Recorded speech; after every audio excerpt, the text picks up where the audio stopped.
Hello and welcome to the Easy Allies podcast in the month of April of 2026. We are Easy Allies, the titular Easy Allies of said podcast. Yeah. And Michael Huber, joined by Isla Hink. Hi. Joined by Robamiani. Hey, everyone. And making it all happen in the control room today is Don Casanova. Ooh. Don, right before we started, I saw some Black Flag resynced news. What the hell did you That hear? shit is imminent. Yes. Imminent? It is imminent. Tell me the news. Is that just the news? It's imminent? They're going to show it, and it's like releasing in a couple months, and it's day one Game Pass. It's going down. Yeah. It's You know, all happening. It's so funny. Sounds My like it mind might started, be July, Dawn. I was sitting the other day. First just, week of July. My mind was wandering, and it wandered to Black Flag, and I started thinking, Huber, wouldn't it be nice if it can be like, the story can be essentially the same, all the locations the same and all that stuff, but wouldn't it be a neat thing for them to just like remix the whole map? So it's like everything is the same, but it's a totally different kind of, I mean, I know that, like geographically you're working with accurate places. If it's a remake, why not? Wouldn't that be neat so that then you don't quite know, at least when you're sailing, you're like, what am I going to stumble upon here? Oh, yeah, it's this. Totally. Anyways. Other than Black Flag Resynced, we've got a nice, jolly, full podcast today. We're hitting all the beats. We've got game announcements. Metro is back. 2039. Holy shit. We're going to get into it. This is heavy, too. Settle in. Strap in. Rockstar got hacked. Again? And you know I love numbers. The numbers, Mason. The numbers, Mason! We have Rockstar numbers. Ooh, the white whale. Huber's Yes. white whale. We have a doozy full of numbers. Also, just two small games, two small pair. Too small pair. Metal Gear, well, actually, a three of a kind. Metal Gear, Call of Duty, and Bloodborne, they're all getting movies. You get a movie. Yeah. You get a movie. All of them. Yeah. Crazy. Yeah, like the 10th time I heard of their Metal Gear's getting a movie. We'll see. Yeah, no, this And one's Elden sticking. Ring's getting a movie. We talked about that before. But. Yeah, Metal Gear's sticking, Damiani. We'll get into it. Isla has been playing Pragmata. Nemata. And, It's officially Pragmata. Yeah, and interviewed David Menkin, Yeah. the lead Yeah. of Pragmata. That's going to be in this podcast Yeah. later on. And then I've been playing just a little bit of Mouse PI for Hire. So we're going to get into that. Some new releases this week. And without further ado, let's dive right in. How do we love it? How do we love to start a podcast in honor of Kyle Bossman? Lengthy discussions of economic headwinds. Usually. Fast food. Fast Fair. food. Yeah. Fair and fair. Two very good Diatribe points. about sauces and or meats. You both are not wrong. But even Dallas better severe than that. weather. The weather conditions of Dallas-Fort Worth, metropolitan area. Metroplex. A little bit of football. Metroplex. The Metro. A game announcement. Yes, Bobby. even better is a game announcement, and it's Metro. Metro 2039. I didn't think we'd see one this quickly. Metro 2039 is coming. Obviously, the fourth main entry in one of my favorite series of all time. You got Metro 2033, you got Metro Last Light, and you got Metro Exodus, which was the newest one. So, like I said at the top, it's a little heavy because the Russian invasion of Ukraine has, quote, deeply shaped the perspective and fundamentally altered the game. Straight up. Where are the devs for this located? Ukraine. They're in the Ukraine. Yes. Okay. After Metro Exodus expanded the scope of the series world, Metro 2039 will return to its roots in the Moscow Metro, going, quote, back to the tunnels and leaning into what makes Metro Metro. That is what they said. It's the trains. The trains! It's all the trains. All the various... here's a little blurb from the game. All the various independent factions that previously populated the Metro have now been united under a fascist dictatorship led by a literal Führer. You'll play as the Stranger, a recluse plagued by his violent nightmares forced to undertake a harrowing journey back down to the metro, a place he swore to never return. So they released... Learning how to comprehend the Sisyphean struggle of life. Isn't it insane? Like, yeah, Metro is hardcore. Yeah. Let alone this one now with these real world issues. Obviously, the fucking invasion. Yeah. Dealing with fascism. It's just like eerily relevant right now. And I like that they immediately said, we're going back to the roots. Because Metro Exodus, I really, really loved, but it was totally the third of a series. It's like, okay, how can we keep expanding? Right, We talk about this with movies all the time where it's like, you got to go bigger. Yeah. You got to get bigger and bigger. And it's like, there's something about those early entries in a franchise that are just so tight and focused. And with Metro, those are, the tunnels and the titular Metro, if you will. So they showed a trailer for this, and it was like a cinematic trailer. There was a little bit of gameplay. You can check it out. And the trailer itself basically was one of the Stranger's nightmares. Oh. Just some really dark imagery, so intense. But yeah, I'm going to kick it over to you all. If you have any thoughts on Metro, and if you haven't played Metro or, don't have any thoughts on the game, just even thoughts about creating a work of art in relation to what is going on in the world. I mean, that's how humans process. One of the ways I love that people process stuff like this, right, is like creating art about it, and like it's hugely important, and I think it's really helpful, and it shines light on things that people might not be aware of, and it helps people process through things. So it's hugely important, and Ukraine is just getting fucking dumped on, and it's fucking just so terrible. Yeah. And so I admire the tenacity of the Ukrainian people and these dev teams where it's making just like a video game during all this, Replaced just came out and that had its share of struggles because of all this, and it's just so remarkable and so inspiring to still make a game under all of that. Yeah. Oh my god. And I mean, it's such a tumultuous time in many places in the world right now. Yeah. And the fact, it just speaks to the human spirit that people are still creating. Yeah. Well, that's the thing that interests me, especially to see what comes out of this product, because it's so often in history, some of the most amazing, powerful, creative works of art come out of some of the darkest, most intense, unbelievable times. And I don't know if it's just the artists being able to completely pour their hearts and souls into it in a different kind of way because it is a detachment from the reality that they're in, or it's just something about that unbelievable negative energy is somehow turned into something beautiful. But it's happened time and time again throughout history that we see unbelievable works of art come out of dark periods and dark regimes or whatever, so it's just I can't wait to see what they put together here. Yeah.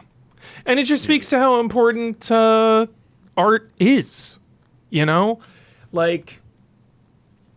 just video games and movies, it's like a hobby, right? And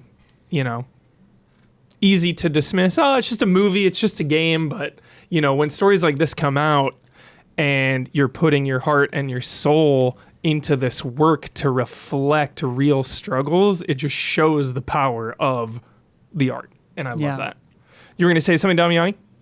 I was going to say, because I was watching the trailer for the first time while you guys were talking about it, since I didn't have a chance to watch it. And the part of his nightmare that he's having, the stranger with the classroom with the kids with no so face disturbing. Dude, yeah. I was like, it's very powerful imagery. And then, even though we've seen something kind of similar later on, the part where his nightmare causes him to pull the trigger, and you think it's real life, and you think he shoots a child, and he runs up to him. And he's like, "What have I done?" But then he comes back to real reality, and it's even as messed up as that was, even in a more messed up situation, because he's about to go down into the metro. It's like we usually kind of dunk on CG for not being gameplay, although it can still be really good. But I think this is one of those, very unique exceptions where it's showing you something like powerful because it's reflecting like what's going on in the real world and giving you us that expression from the development team. And so it resonates a little bit more. Totally. It's like more than just the game when you're watching this right now. It's more than the game for sure. Yeah. They said this will be the darkest chapter in the Metro saga yet, which is already a dark game. Quote, "We are not romanticizing the post-apocalypse or making a theme park out of it. Metro has always been a more tragic view on our actions as humanity." It's so good.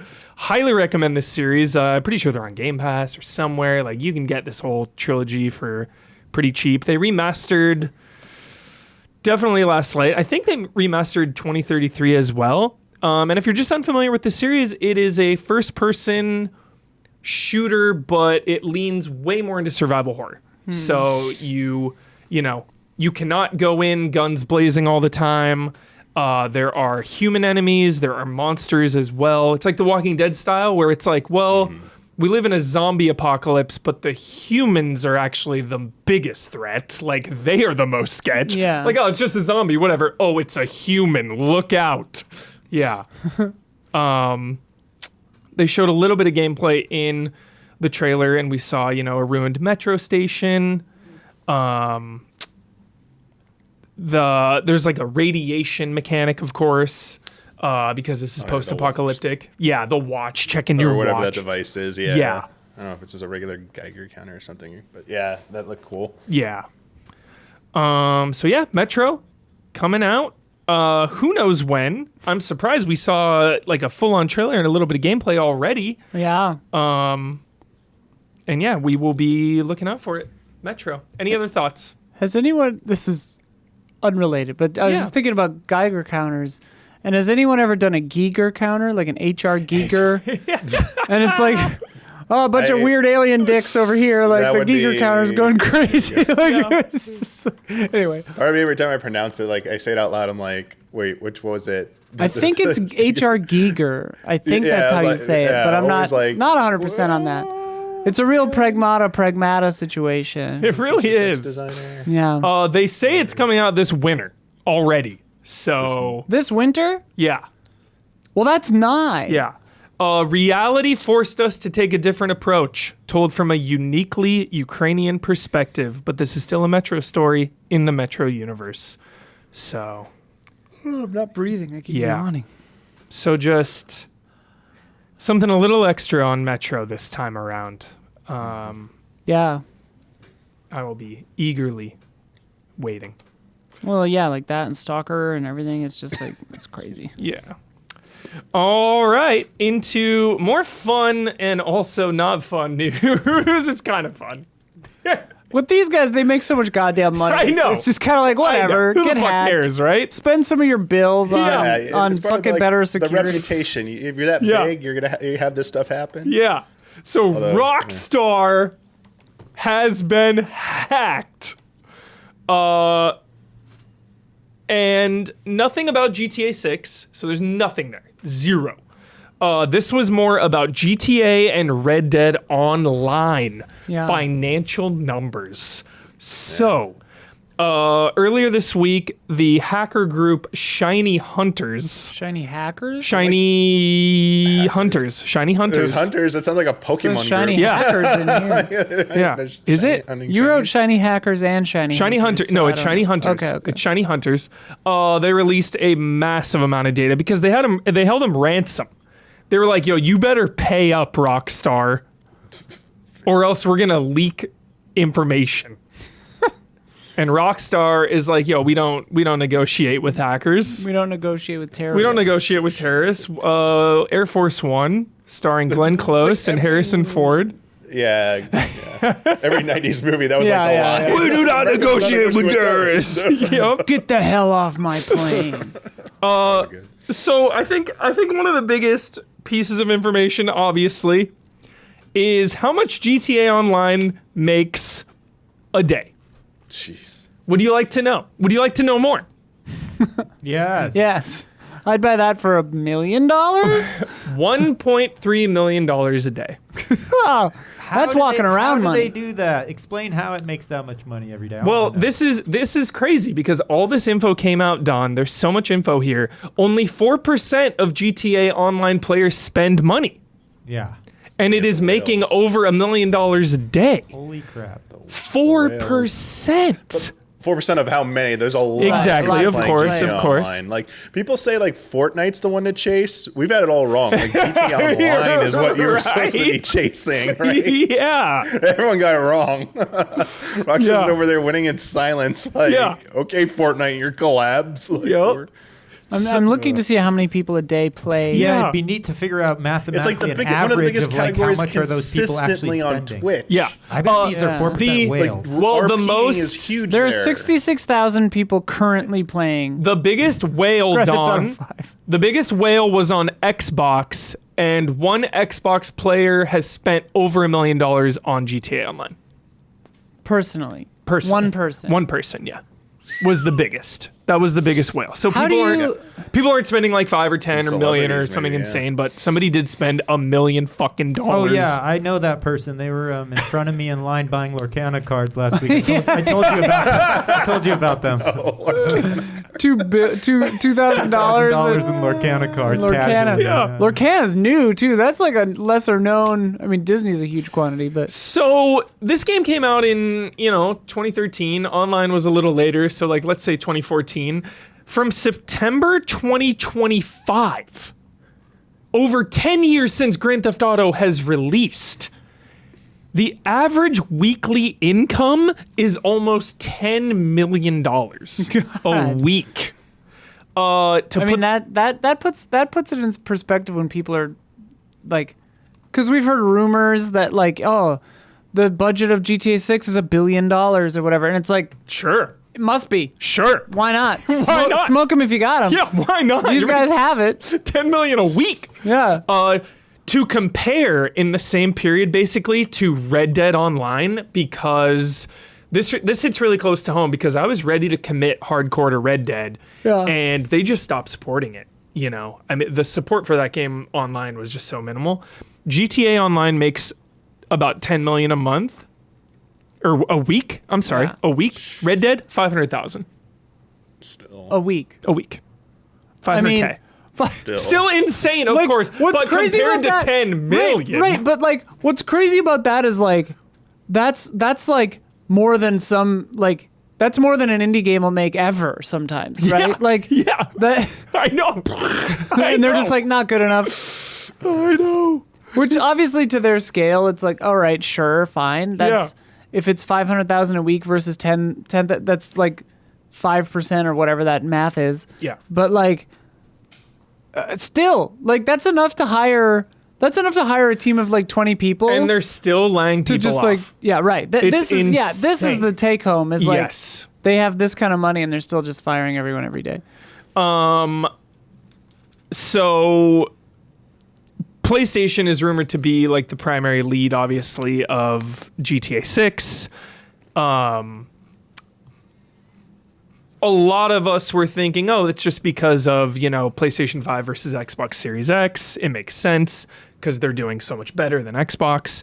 But the weekly income from PlayStation compared to Xbox on GTA 5 Online also tells another story. PlayStation is making GTA Online on PlayStation is making over $5 million a week. Wow. Xbox, $2.5 million. So like half. Yeah.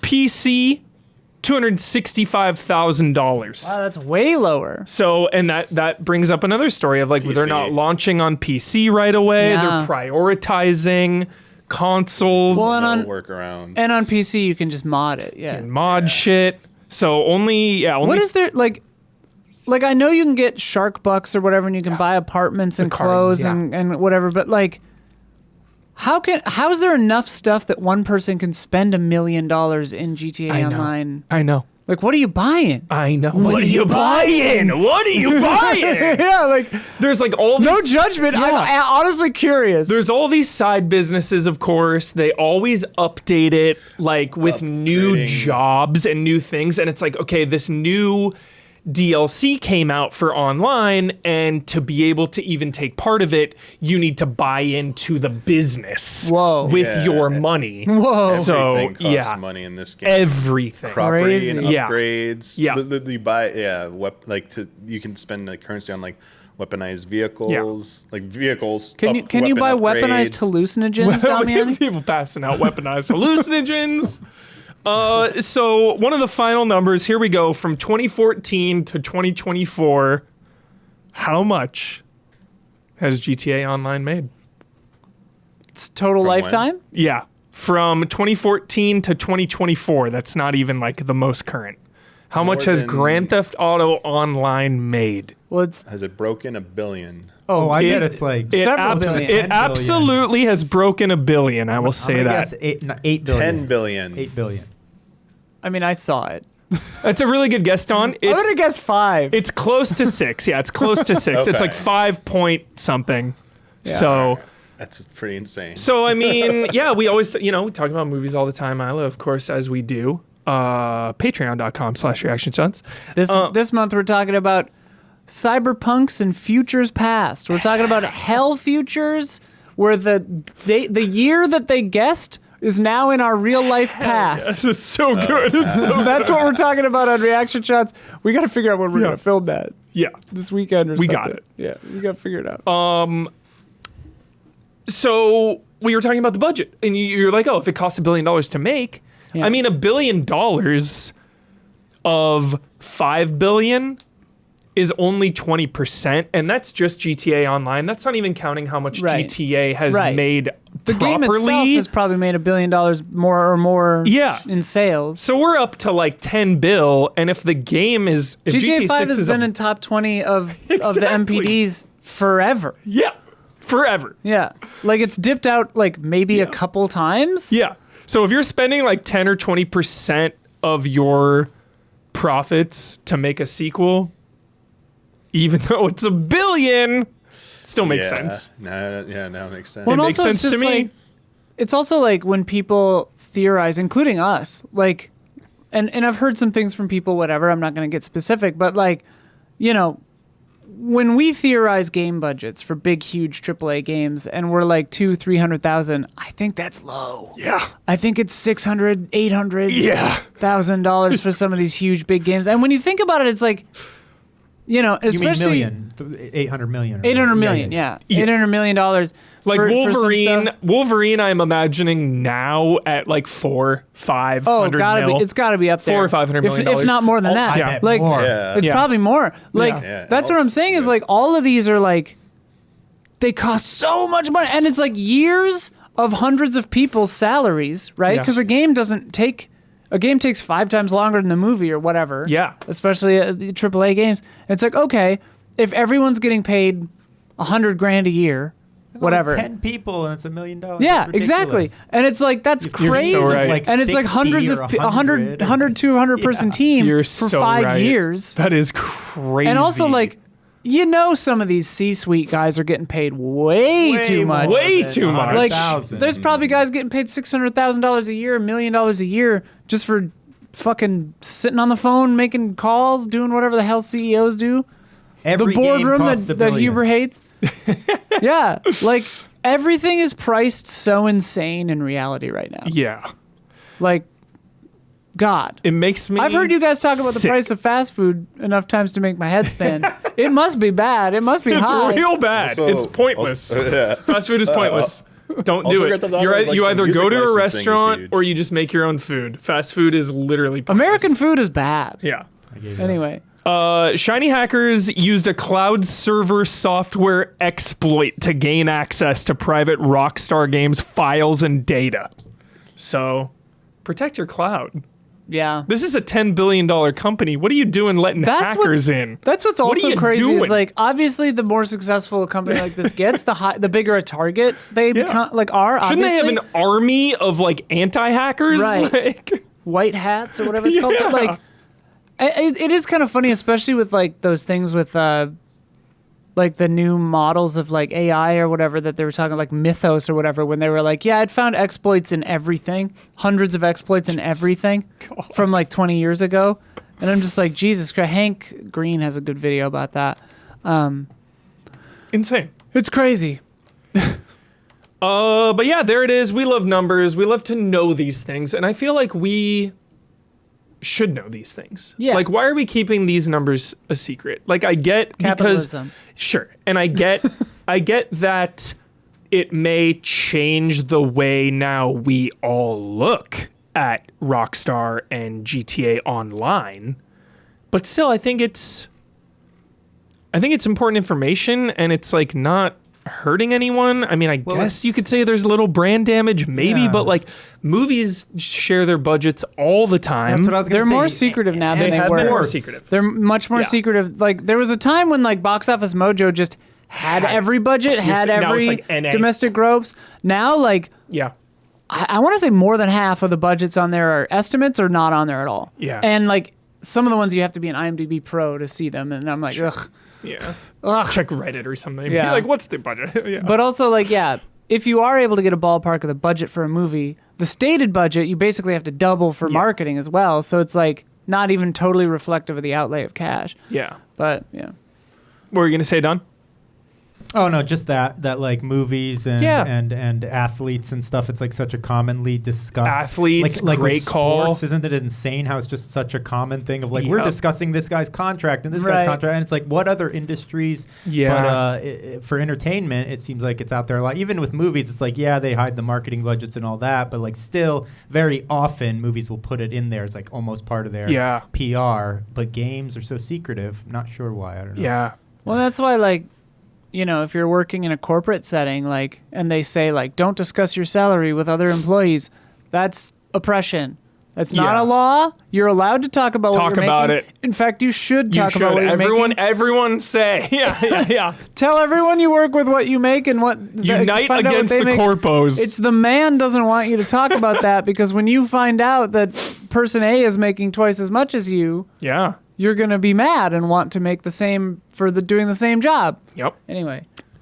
What's crazy, lastly, to close this out, what's crazy is 2013 was a long time ago. The internet was different. Microtransactions were different. If this game pulled in that much in that time, what the fuck is 6 going to do? My God. It's funny because It's going to be like 10 bill. well, it's 15 It's bill. funny because it's like, you know, is it a foregone conclusion that it will True. replicate the same exact successes or even the same model? True. Like, will GTA 5, because they're not going to want the GTA 5 cash cow to turn off. Yeah. And remember, the online mode came out later. It did. And like, This so one, too, I think they already confirmed. GTA 6 is going to come out later too, Yeah. right? They talked Yeah. about that, if I recall. Yeah.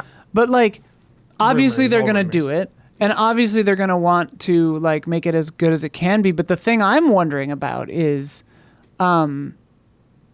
will they have some kind of a way that they like link up? Like, will it actually be GTA Online is like both? You would hope that there would be some grand finale or something. Some because I don't event. think they're going to want it to Like, stop. Like, yeah. and how cool would it be? Yeah. I mean, this is, you know, a tall order. Like to have you be able to drive from Florida to LA Yeah. is crazy. $5 but, billion, like, they can do it. no, right, but like, you know, to populate it with the density that you would expect in a GTA, like from Florida to LA, is not feasible. But like, GTA 6 somehow linking to GTA 5, so like cool. online, would be kind of wild. Like, obviously, they're probably different engines, a lot Yeah. of stuff. Like, this is technically insane. Yeah. You could take a flight. Yeah, you go to the airport, take Yeah. a flight. Maybe there's a tunnel. Yeah. Like, it could be cool. It could be really and like cool. they might.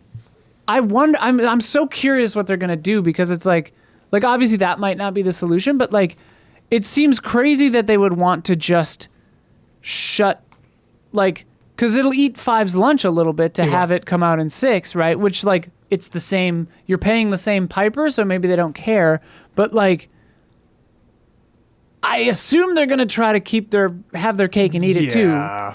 And like, I'm wondering if they're going to have it be linked up somehow. Because I mean, as long as you're just in 2 different cities, Yeah. you can have 2 completely different storylines going simultaneously. Right. Like GTA Online just added Michael for the first time since the game came out. But like, He has a full-on quest, and we got to check in with him. But like, let's say you're the guy who spent $1 million in GTA 5 online, right? Yeah.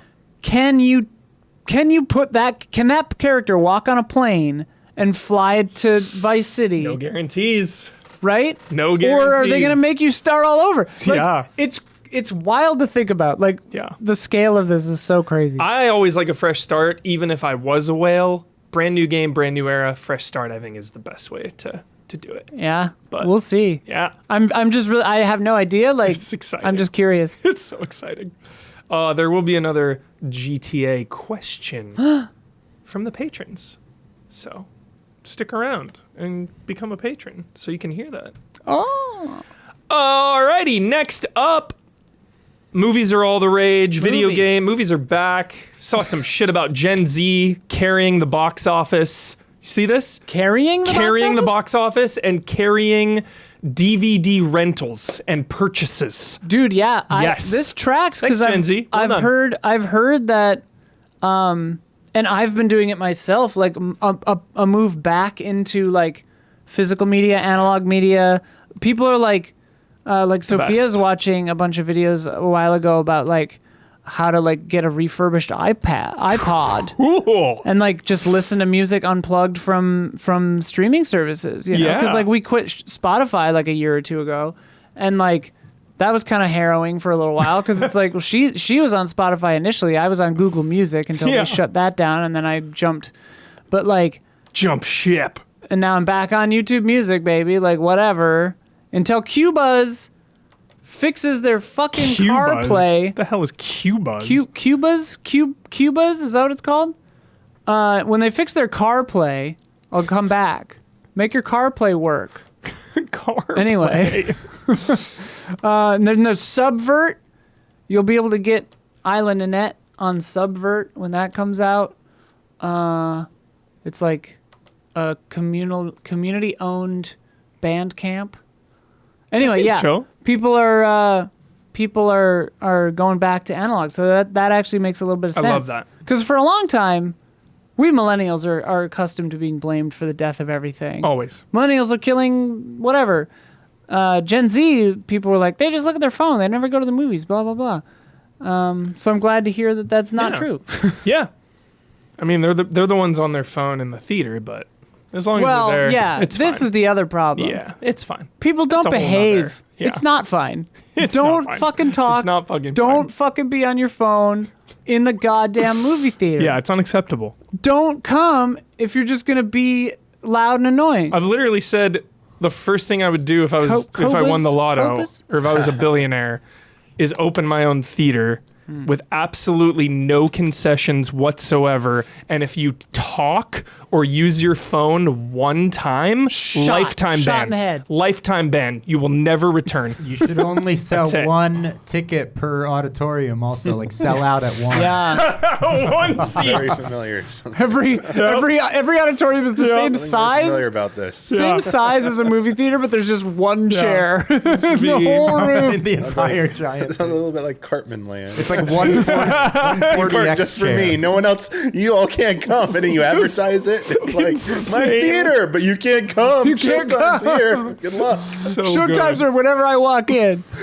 All right. Okay. Speaking of movies, back on track. We have a lot coming out. We've got Metal Gear, Bloodborne, and Call of Duty. I want to start with Metal Gear because we have the duo from Final Destination Bloodlines Yeah. working on this. Zach Lipovsky and Adam Steen have been hit for this. So a Metal Gear movie. Metal Gear. Yes, from Sony Pictures. They have a lot of things going on, but part of Sony's their going crazy. I know.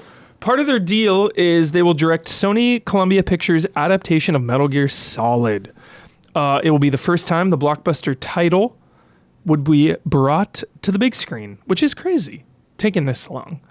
Father and son team, Avi Arad and Ari Arad, are producing the feature. Obviously, they're from Spider-Man Isn't he the guy who ruined fame. Spider-Man for 100 years? Yes. Yeah, So That's not good. yeah. This is a name that I. It's a Yeah. scary name. I went to do an interview with this guy about You Metal did? Gear game, and he talked about a Metal Gear movie for like an hour, and I was like, "What?" I was like, "What Metal Gear movie?" Yeah. Yeah, this guy, I don't know about this guy. Regarding Metal Gear Solid, the duo stated Metal Gear Solid was nothing short of groundbreaking cinematic masterpiece that forever revolutionized video games. We are thrilled and honored to bring Hideo Kojima's iconic characters and unforgettable world to life. Isn't this the same production that passed on Spielberg, right? Did they? Was it for? Oh no, that was for Call of Duty. Yeah. Call of Duty because they didn't want the Yeah. That was Call of Final Duty. Cut privilege. Yep. Activision wouldn't give it to My Spielberg. mistake. So how we feeling? How we feeling first up on a Metal Gear movie, Damiani? I mean, it's one of the games that's screamed like what could be one of the easiest to make into a movie. I mean, the game, like you could take away the gameplay and you could still have a compelling movie. I feel like that. I mean, it probably can still work. I'm not saying. I think it's kind of like a little evergreen, the concept. But I feel like the sweet spot for this was like the 2000s, like right after Metal Gear Solid 2 had come out. Get like Jerry Bruckheimer to produce it, like because I mean, Harry Gregson Williams did the music, so it's like just get like go in there like That, the like, Rock, Con like Con Air style, make it like that, and get like an Armageddon. all-star cast, Yeah. and it would have been like Who would have just, played like, him in that great era? action. Who would have played him? Would it have been Nicolas Cage Oh my god. as Snake? Oh, Matt Damon as Snake or something. Oh my god, it would have been. It would have been Ben Affleck, probably. Yeah. I mean, they've done visual novels and John Malkovich's Revolver Ocelot. Oh, dude, I like it. I like it. They've done visual novels, and I wonder if they could. This is a live action, but like I always thought it'd be maybe better to just make like an animated adaptation because it could be a little bit more expressive. But yeah, I think you can, as I said, you can make this at any point in any time, and it just be based on Metal Gear Solid 1. Just make it Metal Gear Solid 1. It's a very intriguing story. It's one of the most simple of all of them. It doesn't get too ridiculous. I think doing like Snake Eater could be done later, but like its setting, I think it's more unique to do like Metal Gear Solid setting than Snake Eater's. But those two would probably be like the prime candidates for a movie adaptation. And yeah, just like the biggest budget thing will be good to like do like the effects and like the Rex if they do like the Rex battle. But even like the Foxhound unit members like don't have to be like too crazy. They were crazy for their time, but like they're not too crazy to like represent on screen. Yeah. Honestly, so yeah, I think it could be good. I know you like Final Destination stuff. Like I always get like a little bit like worrisome about directors or producers who are like haven't tackled this type of genre before. Maybe they have, but like names I just don't like immediately jump to this with. I'm like, well, there's a first for everything, so maybe they'll do a good job with it. Yeah, I'm excited, but also like It's weird. it is weird. Like It's a weird fit. it is. Metal Gear is the most Kojima thing of all time. Well, that's my question. Why know? not, with all the cinematic aspirations, why not just hire Kojima to direct the movie? He's a busy man, and he's done with Metal Gear. He's guess moved you- on from it. You've already got He's moved on. Yeah, that difficulty of having like him come back to that. Plus, budget like the thing. games, I'm sure he would like let you know. Like I cannot speak for Kojima, but it seems to come across clearly that like put a lot of heart and soul into those games. Those games are reflective of like his art. He's obviously very into movies and seems like very passionate about like maybe making one day. I don't think he necessarily want to ever make a Metal Gear movie himself. I feel like. And if he were to produce it, we know he would tap Guillermo or Nicholas Winding Refn or one of the his guys that are buds. literally in Death Stranding because he admires them so much. He'd pick them probably. I didn't know that Avi Arad was involved in this. That's a producer. That's a red And flag. that's just a Sony producer. Like it's Sony. Like it's. I don't know. We'll see. He did Spider-Man too. Spider-Mans are good. Those are good movies. Despite him, I think. Yeah. This will be in spite of him. I hope so. For sure. Kojima had a Japanese director do Twin Snakes, the GameCube version of Metal Gear Solid. Yeah, I think I'm torn because, like, Metal Gear to me is one of the reasons video games are so fucking awesome, and they're not movies. Like, video games tell a story, some in more cinematic ways than other, but it's still a video game. So I do love video game adaptations, and I'm always going to try to support them, but They have a low batting average. they have a very low batting average. Well done. Like, we actually did an episode of Reaction Shots on video game adaptations, and I think we kind of determined, Yeah. no joke, that there were like 2 or 3 Yeah. good ones. Now, like- great segue, because Simpsons, some of the animated Resident Evils. more Yeah. often than not, those came out after we did that episode. animated adaptations Yeah, of yeah. video games are usually fucking sick. Shenmue, Are sometimes Cyberpunk, better. Shenmue, Cyberpunk, Yeah. Castlevania. More recent ones immediately are good. come to Yeah, mind. Yeah. And we're getting Bloodborne. We're not getting a fucking game. We're not even getting a remaster, but we will eat scraps. We will take any Bloodborne content we can get. What if We're getting we an make it R. 60 frames? It's gonna be 24 frames per second. What if it's 24 frames. What if the movie has a good frame rate, but when it goes to Blighttown, the frame rate dips in the movie? It's an homage. That would actually, honestly, that would be kind of funny. We are getting an R-rated animated feature from Sony. Jacksepticeye is spearheading this operation, I guess, or consulting. Which, like, yeah, producing. Yeah. And I haven't watched his video on it, but like, he seems like, I obviously I don't know him, but like, he's seems like a nice enough guy, and like he's got the cred. He loves Bloodborne as much as we do. He's got Bloodborne tattoos like I do. He's got, hundreds and hundreds of hours in the game. And when I first heard this, I was a little jealous. I was like, oh, I would have loved to make a Bloodborne movie. But like, obviously he's got bigger numbers than we do, but like I would say by so. far, yeah. But also like, I think that we're entering an interesting new period of filmic history, right? Like, we've got this Backrooms movie coming out with... We just had Exit 8 as well. Yeah, right. And, like, Backrooms has legit, like, legendary actors in it. Chiwetel's in it, Renata or whatever, from The Worst Person in the World is in it. And, like, it looks cool. And that's internet lore made into a movie.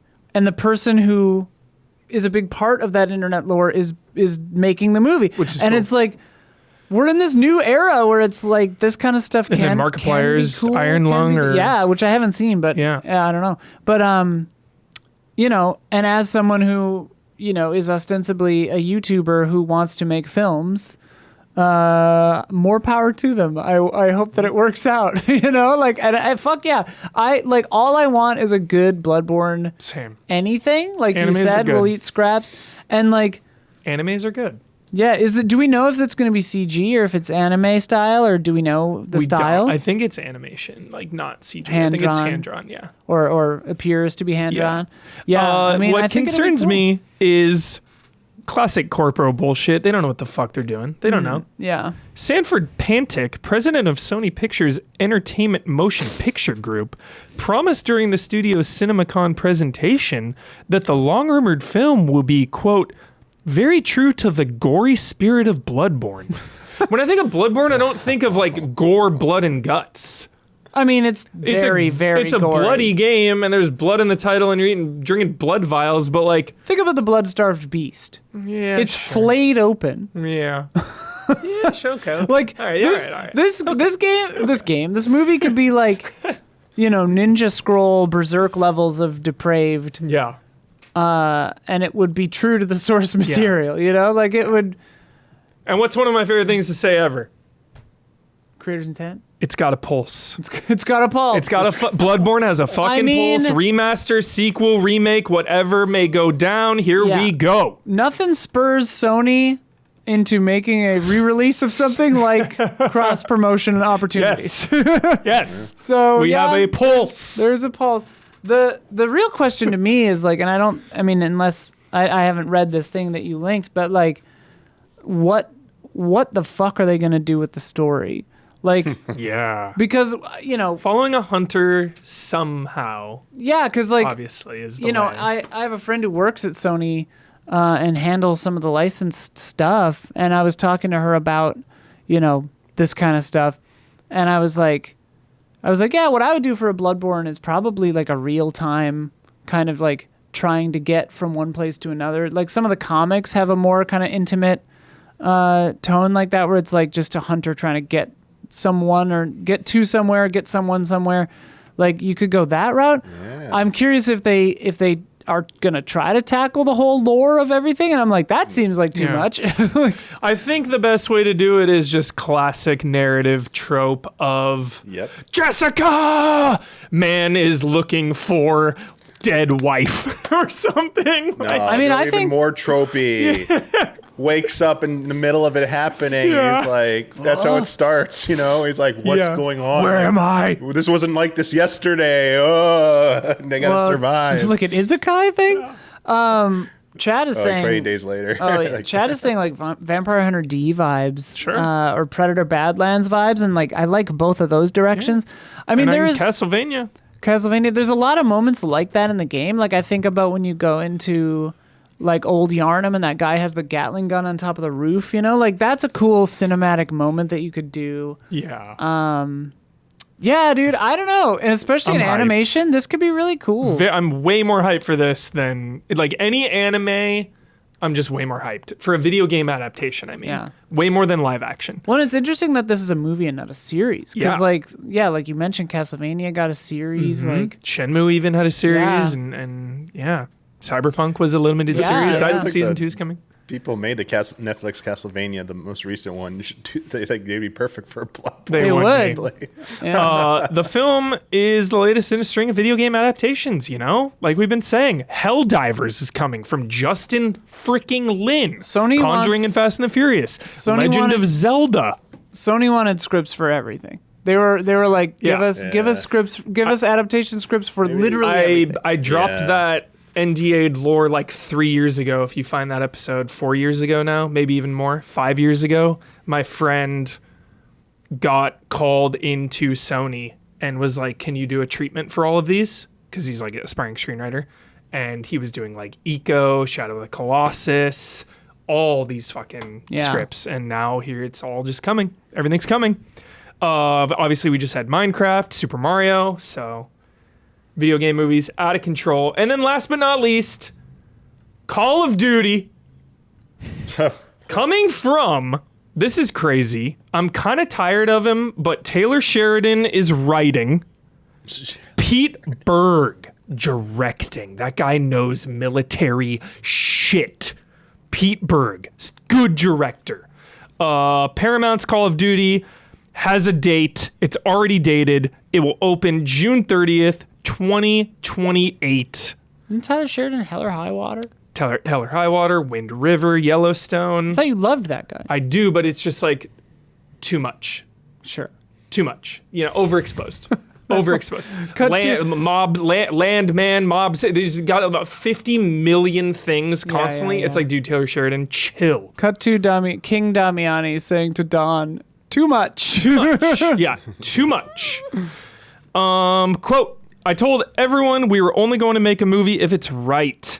In David Ellison, we found that partnership, said producer Rob Kotish, head of the video game company Activision, which makes Call of Duty. He added, quote, we want to make sure that the authenticity of it is captured on a human level so that it feels really real and infuse that with the epic scope.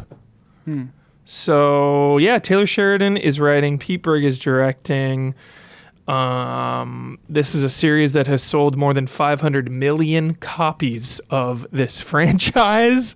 It is easily safe to say and not hyperbolic that Call of Duty is one of, if not the most popular video game of all time. Yeah. easily up there with the likes of Minecraft and FIFA and Grand Theft Auto, etc., etc. Do we think they're going modern or? Great question. I think you should do modern. I think World War II would be awesome, but it's always a little bit niche. It's Modern been is done. way more universal. Yeah. What if it jumped around and started old? I was gonna say that. Historical. Or I was whatever, gonna then say went that it's future. that'd be a TV show for me, Don. I think for Really? a movie to do that, it's too much unless you are an expert, and I don't trust a Call of Duty adaptation to nail that vibe of two different wars going on. Three. I was thinking three. Vietnam, World War II, Like World War One, Cold War. Vietnam, I mean, you and could then a do like future Cold war. War nuke shit and modern day, like Black Ops. Yeah, You could because no one in the Call of Duty story is like supernaturally old, right? But there are some people who are Black Ops is very supernatural weird. okay. Modern Warfare is way more like straight. grounded, real. But there are some characters that were like in Nam and then are now still doing Yeah. stuff or Yeah, whatever. yeah, yeah. Okay. yeah. So crazy. We're getting it Yeah, all. will it include Mason in the numbers? The numbers. Yeah. I hope so. If someone says In the movie, I will I will clap. I will clap. I will clap my hands. I will clap and I will laugh out loud. I'm gonna yell at you. Quiet down up there. Yeah. Numbers, Mason. I will have to leave the theater because no, I will be so compelled to yell at myself. I will have Yeah. to walk out of the theater. Wait. You would get a lifetime ban from your own movie theater. Yep. And then you're getting taken out and you're like, rules are rules. Yeah, rules. It is what it is. Just clapping on your way out. Worth it. So yeah, I mean this, and again, this is coming after we've already had a Witcher TV show, an Uncharted movie, Tomb Raider stuff, Super Mario, Fallout. I mean, And they're getting better. Crucially. everything will return. Now I'm going to start saying everything will be adapted. Everything will be adapted. Yeah. But also, like, when they actually started doing the things that we have as gamers have been saying literally our entire lives, I guess probably because the people are now the age of the people who are making these have actually played these games, grew up with these games. Great like points. Like Fallout, the show is incredibly accurate. Yeah. Right? And is like lore wise Fallout 5 basically. Yeah. And it's like that's better. Yeah. That's better than doing just like whatever the hell you want. Some Resident Evil Alice Right. shit. Just like what making your is- wife look hot and fun and cool, which is fun and great and I love it. Same. But it's not Resident Evil. Exactly. It's just, Alice versus the Red Queen and there's a mansion and a lab. You're all going to die You're down all here. going to die down here. Alrighty. We just threw that on the other day, but It's so fun. we were just like watching that movie. It's so fun. The first one. Yeah.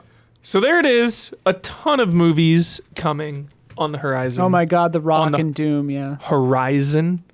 Horizon's coming for sure. Horizon Zero Dawn. Oh, yeah. That's going to be a movie. I thought they already announced like they're doing a thing for it. Everything will be adapted. Yeah. Yeah. Crazy. All right, we got more to come, but if you've been enjoying the show so far, please take a second to like, subscribe, ring the bell, comment, do it all, share it, post it, repost it. And if you want to sponsor this Zip on, podcast zip it. and put your name right here, consider getting in touch with us at info@easyallies.com.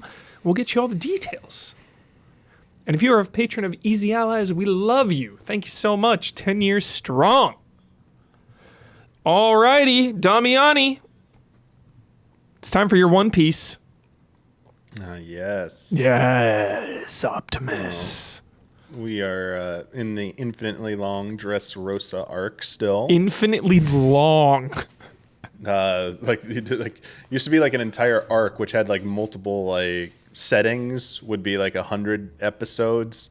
This one's like 100 plus, and it's just like for the one island, Dressrosa. So all these are, by the way, are islands that they go to. It's the Kingdom of Dressrosa, and it is a Roman-inspired island, I would say, because they have like a Colosseum where they hold a tournament. Like, the gladiators all show up there and they fight. They're having a big tournament, and the prize is a devil fruit. one of the rarest Whoa. ones. And it's important because, sorry, tiny spoilers for people. It's old spoilers, but go away for a second.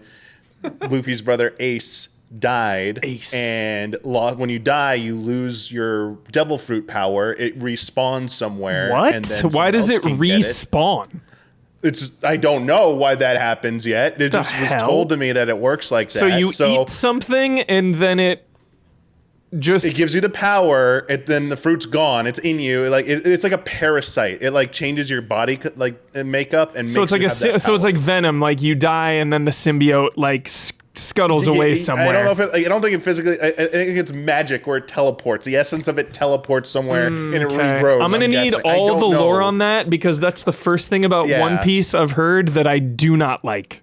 I was like, what? I don't like it. Like, okay, I guess they need something like that. Yeah, I don't know. Like, I don't know. Maybe they do like an autopsy and they're like, let's gotta get the devil fruit power out. Yeah, this is weird. Anyway, they're using it to lure Luffy out because they know he wants that, and it's a big thing. But there's so much stakes here because it looks like this jolly like kingdom. So I thought it was gonna be like fashion. Remember, because it's called Dressrosa. Yeah, there are these toys that live among human, like toy soldiers, teddy bears. Oh, that's so fun. Yeah, and it looks so happy. But you find out every island has a dark secret. Like no matter how jolly it is, there's always something bad going on behind the scenes. So like 10 years ago, the king was overthrown in like a really despicable, messed up way. And Doflamingo, who's now one of the 7 warlords, you also find out he's a celestial dragon, which is supposed to be untouchable, like royalty people, came here. His family originally ruled the kingdom back hundreds of years ago. So he's like, I'm back. We're taking this over. And he has a power where he's basically a puppeteer. No, sorry. It's different. He used that to manipulate the king to take over the kingdom, but one of his minions has the ability to turn people into toys. Whoa. And you are still conscious, but she has an ability, when she turns you into a toy, she can speak a contract to you, and when she finishes it, you must obey that contract. So all the toys walking around are people who have been robbed of they're slaves. They're just slaves. This is like Blade Runner vibes. No one remembers you. Your existence is forgotten too. Crazy. That's part of her power. One of the most screwed up powers ever. They like show someone who's like a person's like his wife and daughter are walking by and they like don't reckon. He's like trying to scream for them, but like he can't. He's not allowed to talk. It's against the rules. Dude. So he has to act happy and jolly and shit. While like and there's like more like this dude Doflamingo is like sadistic, man. There's some like, I love a sadistic villain. It's gotten really dark. So there's a tournament going on. Luffy's fighting in that tournament. There's like an operation going on. They want to like dethrone Doflamingo, get him out, get revenge on him, and he has a secret factory they're trying to destroy as well. And it's like it seems like this is ridiculous. Like they always up the stakes each time with like the rogues gallery for each island. Like it keeps like ramping up. So they do that power creep, and it's kind of like, damn, they're gonna have to like fight this. But it's this one's pretty good. As long as it's been, they still keep introducing new things that are like very intriguing in this one. So like this one's been pretty good so far, despite how long it is, for sure. That's sick. Love a tournament arc, Damiani.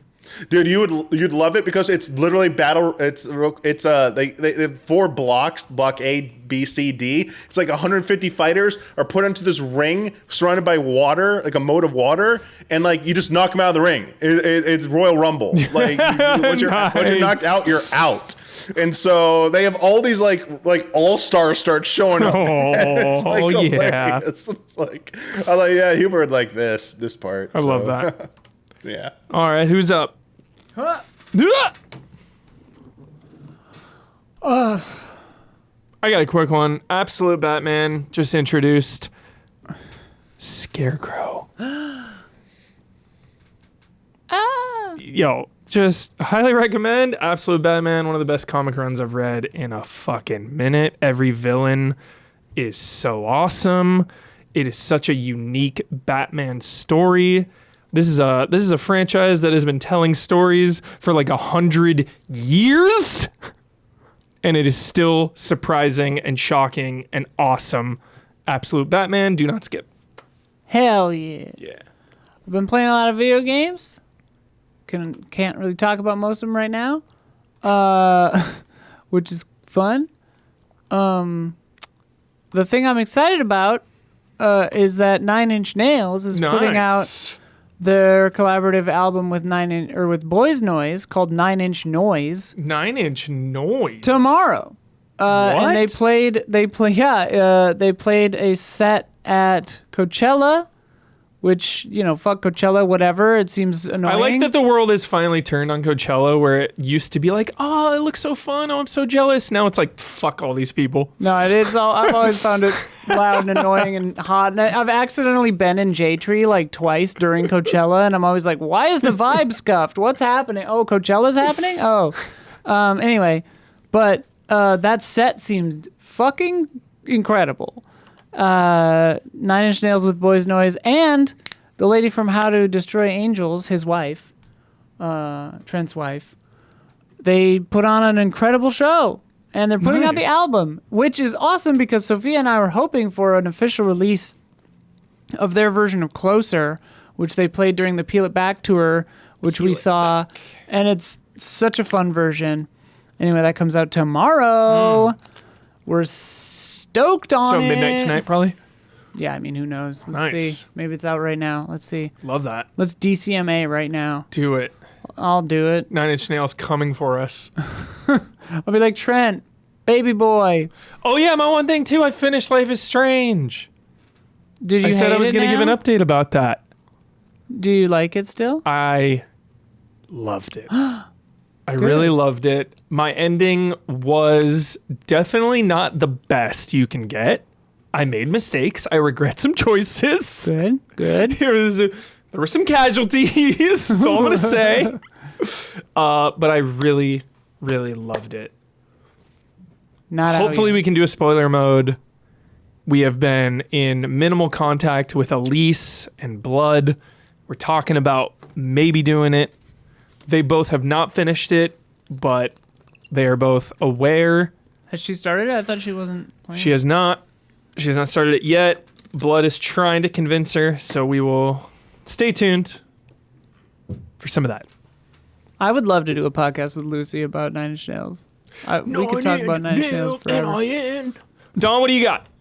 My one thing is the countdown to Hunt Down The final- Overtime. Oh, Early access, so right? Early access is skip. May 7th. Do not skip Yeah, this early come on, access. skip. Skip any other early access except Hunt Down Overtime. Skip. 21 days away. I think it's pronounced Counting Hunt Down. The hours. Hunt Down. There, thank you. Overtime. Yeah. Let's get Hunt this party Down started. Overtime. Can't wait. Damn, I'm excited. Your happiness makes me happy. The honest Don. answer is that we do not know. However, it is not going to be in a perpetual state of early access. There you go. That's good. All I know is they said early access and something along the lines of like continued content. They got some plan. They're going to be supporting this game. Trash cam. Oh, hold on. The core systems of the game are at this moment considered feature complete, meaning that there are no intentions to drastically Did I get change it in the gameplay. frame? Did I at least get it in the Yeah, frame? pass through the frame. Woo! Sorry, go They ahead. released a new trailer one day ago. I suggest everyone look at this. It's like a 3.5 minute where they break down the whole gameplay. They give you all the information you need. It's like this game, they've answered so many questions where it's like, I have no questions. I have like a really good sense of what it's going to be, and I just can't wait to get my hands on it. Just Even in early can't wait access. to hunt down. I cannot wait to Hunt Down. Fuck yeah. So beyond pumped. Fucking roguelite hunt down too. Dude, Sign me the it is fuck perfect. up. It's perfect. It My is. excitement is just getting. It was like a little bit of apprehension when they first announced it, and the more I think about it, the more excited I get. It's Remember that? perfect. Remember that nursery rhyme? Did you guys do that nursery rhyme in the elementary school days of? Ask me no more questions and tell me no more lies. The boys are in the bathroom zipping up their flies. That sounds so familiar. Miss actually. Susie? The melody is definitely It's really familiar. old. Yeah, that sounds incredibly familiar.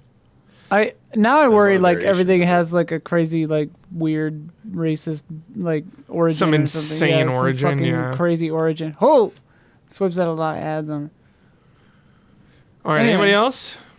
That was everybody. That's it. We've all gone. No other things, no two things. All right, let's dive in. Pragmata. Pragmata. What is it? It's literally officially Pragmata. They There it say is. Pragmata in the game. Confirmed. No character. They're consistent about it. No character so far has said Pragmata. When she says, "I'm a state-of-the-art Pragmata," Pragmata. blah blah blah, I was like, "Oh, Pragmata." Yeah. Yeah. So, damn, dude, this game is sick. Fuck yeah, it is. Like- I only played it at events. I have not played the full release. Yeah, it's really good. Like, it's such a weird, inexplicable concept, you know? You can't fight the robots unless they're hacked first. You use the face buttons I'm playing on PlayStation 5, base PlayStation 5. You use the, X, square, circle, triangle buttons. You hold L2, use the face buttons to hack with your right hand. Use the left stick and R2 trigger to shoot with Hugh. Hugh. You get pretty good at, doing both at the same time. Yeah. It's so Fast. fast. It's so much fun. It feels great. This, like, when you and Blood kept saying, like, this game is great, it's so cool, and then I'd see it, and I'm like, okay, I believe you, but, like, I'm not, like, what the hell am I looking at, Yeah. You play this game for, like, 2 minutes, and you're like, Feels good. like, you get through the opening cutscenes, and you're just like, aha, okay, got it. This is nuts. Yeah. But what's great about it, and it nails that like Capcom drip feed of unlocks so perfectly. Like I am fiending for the collectibles. Like everything has such a good, like, it feels like a good payoff. Isn't that the best when you want to collect them all? Yes, like I'm going back to other areas when I get new abilities to like go back, because there's kind of like a hub area. You have a shelter. You can, and I'm not going to spoil anything as best I can here, but they're showing it in the trailer right here. This hub area where you collect stuff, and that's where you go in between missions. There's a training module. You can get Read Earth Memories for Diana, which are like, some of them are toys, some of them are like a globe or a tree or something, and then she'll like react to it and like do cute little stuff. And like the backbone of this whole thing, the mutant two spines of this thing are, as we talked about a second ago, the gameplay, and as we will talk about in just a second with actor for Hugh, main guy, player character of this, David Menkin. The bonds of these characters in the story, it's really touching. And it's really nice, and they're both just great. And like Sophia was telling me, there were a bunch of people and a bunch of women online that were like, "I'm space dad now." And I talked with David about that. Where it's like we're all space dads now. We're all ready to have a fun little robot child, and we're all about it. It's good, dude. Like, I'm so surprised. And it's like weird and Capcom, and it has ticks all the boxes. It's fun and I like it. What are your thoughts on Capcom making a brand new IP in 2026? Do you think more studios should take chances like this? Like, just what are your thoughts on the state of a new IP? Yeah, I mean, we've talked about this before with Capcom specifically, where it's like, it feels like I love the way they do their releases, because it's like, they have their pillars of Resident Evil, and, sometimes a Devil May Cry or an Onimusha or a Monster Hunter, they have the pillars. Usually, it's like a Resident Evil or a Monster Hunter. As like the big tent poles, right? And then they have this willingness to try this weirdo shit. Yeah. And, because on paper, like you were saying too, like, yeah, you fucking have to hack every enemy, and you just like shoot them when they're hacked. Like, yeah. On paper, it seems weird. Yeah. But then you play and it's like, okay, no, this works. But And it like I feels imagine pitching that and then like getting the approval and the budgets and the time and the team to move forward with it Yeah. might have been Yeah, and I mean- a little harder. Games like this are so interesting to me budget-wise, right? Where it's like, what was the budget on this game? Mm-hmm. I don't know, because it's Capcom. But it looks so And, good. You know, Japanese devs like they have a different kind of structure than American devs or devs elsewhere. You know, where it's like people work at Capcom for a lot longer often. You know, sometimes, and it's like, so that all factors into it. But it's you have to imagine that they're putting less money into Pragmata than they are into Resident Evil 9. Of course. You know? Yeah. And they did delay this a lot. Like, they've been working on it for a really long God, time. I remember when we saw the first trailer, we were like, what is this Kojima shit? Yeah. Well, and you'll hear about, like, the kind of... With David, he mentions, like, when he came onto the project, and, like, he's the main character, and I'm surprised, like, we all already knew about the game. Like, the Sorry We're Delayed trailer apparently was before the actors were in the game. And it's just like, wow, all right. That is crazy, actually. But yeah, I mean, I don't want to. I'm already risking repeating myself with the interview with David, which we'll get to in a second. But yeah, dude, this game hits, man. I like can't stop thinking about it. The feel-good hit of the summer. Yeah, I mean, it is though. Like that's something I really appreciate about it. And I haven't beaten it yet. I am, a good ways into it. I don't want to say specifically how far because I don't want to spoil anything. But like, don't make it a sad ending, man. We need happy endings now. I know. My daughter, my little robot space daughter, everything better be okay. That's all I'm saying. How is the level design / difficulty? I would say that both are good. I'm playing it on recommended. And actually, I can't remember I think there was a difficulty setting at the beginning. If there was, I always just put normal, recommended settings, whatever. I've started like 5 games in the last 2 weeks, so I can't remember which ones had which. So sometimes when I start, sorry about that. When But I start a ton of games, I'm just like, I just put it on like easy or normal here. Let me just it's too many fucking games. Well, you're a psycho and you start things on hard just automatically.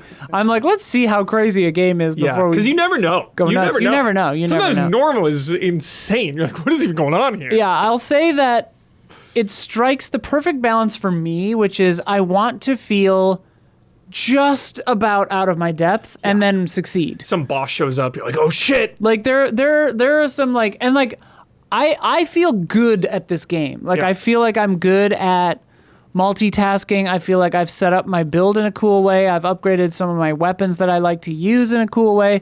The way this game keeps you kind of like rotating through the different weapon sets and the different kind of stuff like that, the different hacking nodes, I'll let you discover that on your own, but like it does a cool job of cycling you through the like secondary weapons. Yeah. Because you have your main thing, and then the other stuff is limited ammo. Is disposable, so you ditch it. And if you play the demo, you see that. And like at first, I was like, oh okay. But then you can unlock it at the base, and those are permanent unlocks. So it's like, if you've unlocked the shockwave gun, which is like a shotgun, which is awesome in this, but you're gonna love it. I use it. It's awesome. Yeah. Like once you've unlocked that in the cradle, you can use it, or in the shelter, you can use it. You can go out on every run with it, but once you fire 5 shots or whatever it is, it's gone until you find something else. So like, I continuously use everything in the kit. It's so nice. Which is really fun. And like in certain scenarios, especially like the more difficult battle arena areas, and there are some that are like especially hard that you have to like use a key to go into them and say like, okay, yeah, I feel stocked up right now. I've got all my Estus flasks. I just got a bonfire. Feeling in a good spot. It's not a Souls-like, but you do have little healing canisters, and it feels kind of like Estus flasks. And you unlock new like ladders to go back to shelter, which feels like the dream, going back to the dream. Top 10 things in video games: kicking a ladder down for a shortcut. Oh my god, yeah. And referring to every checkpoint as a bonfire in every game ever. Forever. Forever and ever. Ever. But yeah, so like it does a really great job of being like, keeping you engaged with all the systems and like making you think about, like, you get a new mod and you're like, ooh, I thought my setup was pretty sick, but that actually, that could be really cool. So like I find myself utilizing all of the kit really well. And often in one fight, you'll cycle through like one of everything. Yeah. Because it's crazy. Yeah. It gets crazy Health pool. out there. Yeah, it is wild. And there are some situations where you're just like, whoa. What the hell's going on? Yeah, it's fun, dude. We talk about souls here on Easy Allies all the time. We talk about bosses all the time. I know you love bosses, but also you prefer the exploration and the remedial enemies way more than bosses. You talk about that all the time. How are the bosses here, and how does that compare to just kind of the regular flow of the game? They're cool. And like, it's fun because Hugh and Diana will comment on stuff in the game. Yeah. And there have been many times where they literally say the same thing I Like, what said. the fuck? Like, I'll say to Sophia, I'll be like, wow, look at that freaky thing. And then they'll say like basically that, you know? And like, that's fun. Yeah. The bosses are cool.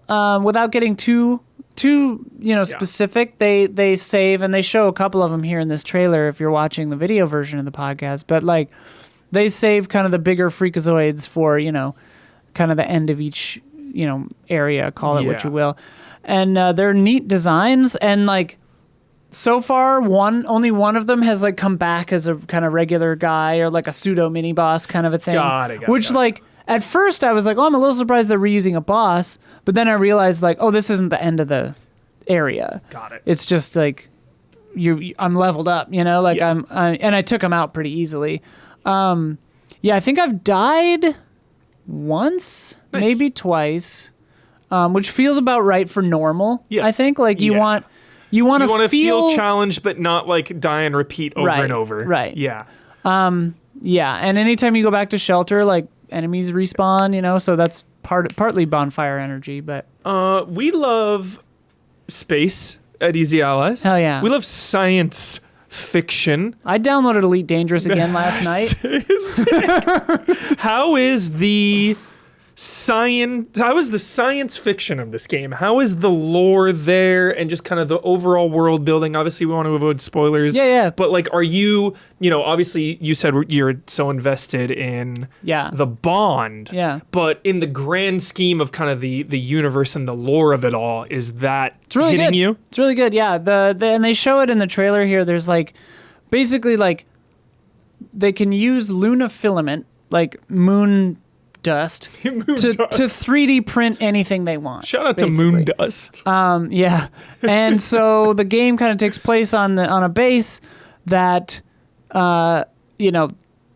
this printing technology is kind of running amok, and like there's an AI that's making the robots go a little bananas. Classic. Skynet. It's a classic setup. There's like corporate greed stuff going on. There's like shadowy like experimentation. Shadowy cabals going on. Yeah, it's ticking all the good. Hell yeah. Good, hard sci-fi moon sci-fi story boxes. That's excellent. Excellent. I'm really into it. Damiani, I know you love this whole fucking space vibe as well, and I know you love third-person action games, and you love Capcom. What's your hype level? Are you diving into this day one? This comes out tonight. No, not diving into it day one. I will try this out eventually. Yeah. I hate to disappoint people. Like, I've never been really hyped on this ever since they revealed it. Yeah. Damiani, I feel I'm glad Capcom is trying to, as you said, making a new IP and not just constantly cranking out Monster Hunter and Resident Evil and anything else that like they just keep. It's Street Fighter. Sorry, so struggling for Street Fighter, and that's it. And it's relying on those. So it's good that they take the successes that they have in their other divisions and still want to take the risk to make something new, and because I think that's healthy for them. It's so awesome. And because stuff like this can inspire, other teams to like look at this and be like, hey, we can maybe make a binary idea, domain 2 now. Or maybe there's like a sequel to this that like, we'll look back at this one like this was pretty solid, but man, that sequel they made for like everything. I imagine not every first franchises, game is like the best in the series. It just needs to be like strong enough to convince everyone to keep believing in it. And Damiani, supporting this might entice you a little bit. Several times while playing this, obviously the gameplay is nothing similar really, but I have Death Stranding vibes. Hell from yeah! This. Like this is like Capcom Death Stranding kind of vibe. We should have connected. I really think you'll like it, Damiani. Same, I think so. I really think I'll you'll try it like out it. at some point. The trailers and like seeing it and hearing people talk about it doesn't do it justice because it feels really good to play and it's very endearing story-wise. So I think you'll dig it. Not that I need you to, know, Yeah. whatever, but I got no horse in this race. But Yeah, I know. so there's a cat, which so far has not been Cats. injured. It's a hologram, I think, but who knows? Looks pretty hologrammy. Cats. All right. Any other thoughts on Tell me all your Pragmata? thoughts on Pragmata. How about you, Don? You jumping into Pragmata? This one I'll probably hold off on until I get a little bit of a deal. We need those sales. Didn't immediately grab me, so I probably there's too many other things to buy right now. But I like that. I mean, when they show the wide shot of the moon colony or wherever the hell you're on, and launching off that that looks really. But then I'm not exactly sure how much I'm going to enjoy the combat and everything like that. Yeah. I gotta try the demo. I guess I haven't even tried that yet. Totally. Definitely. Both Damiani and Don and many of us and everywhere always.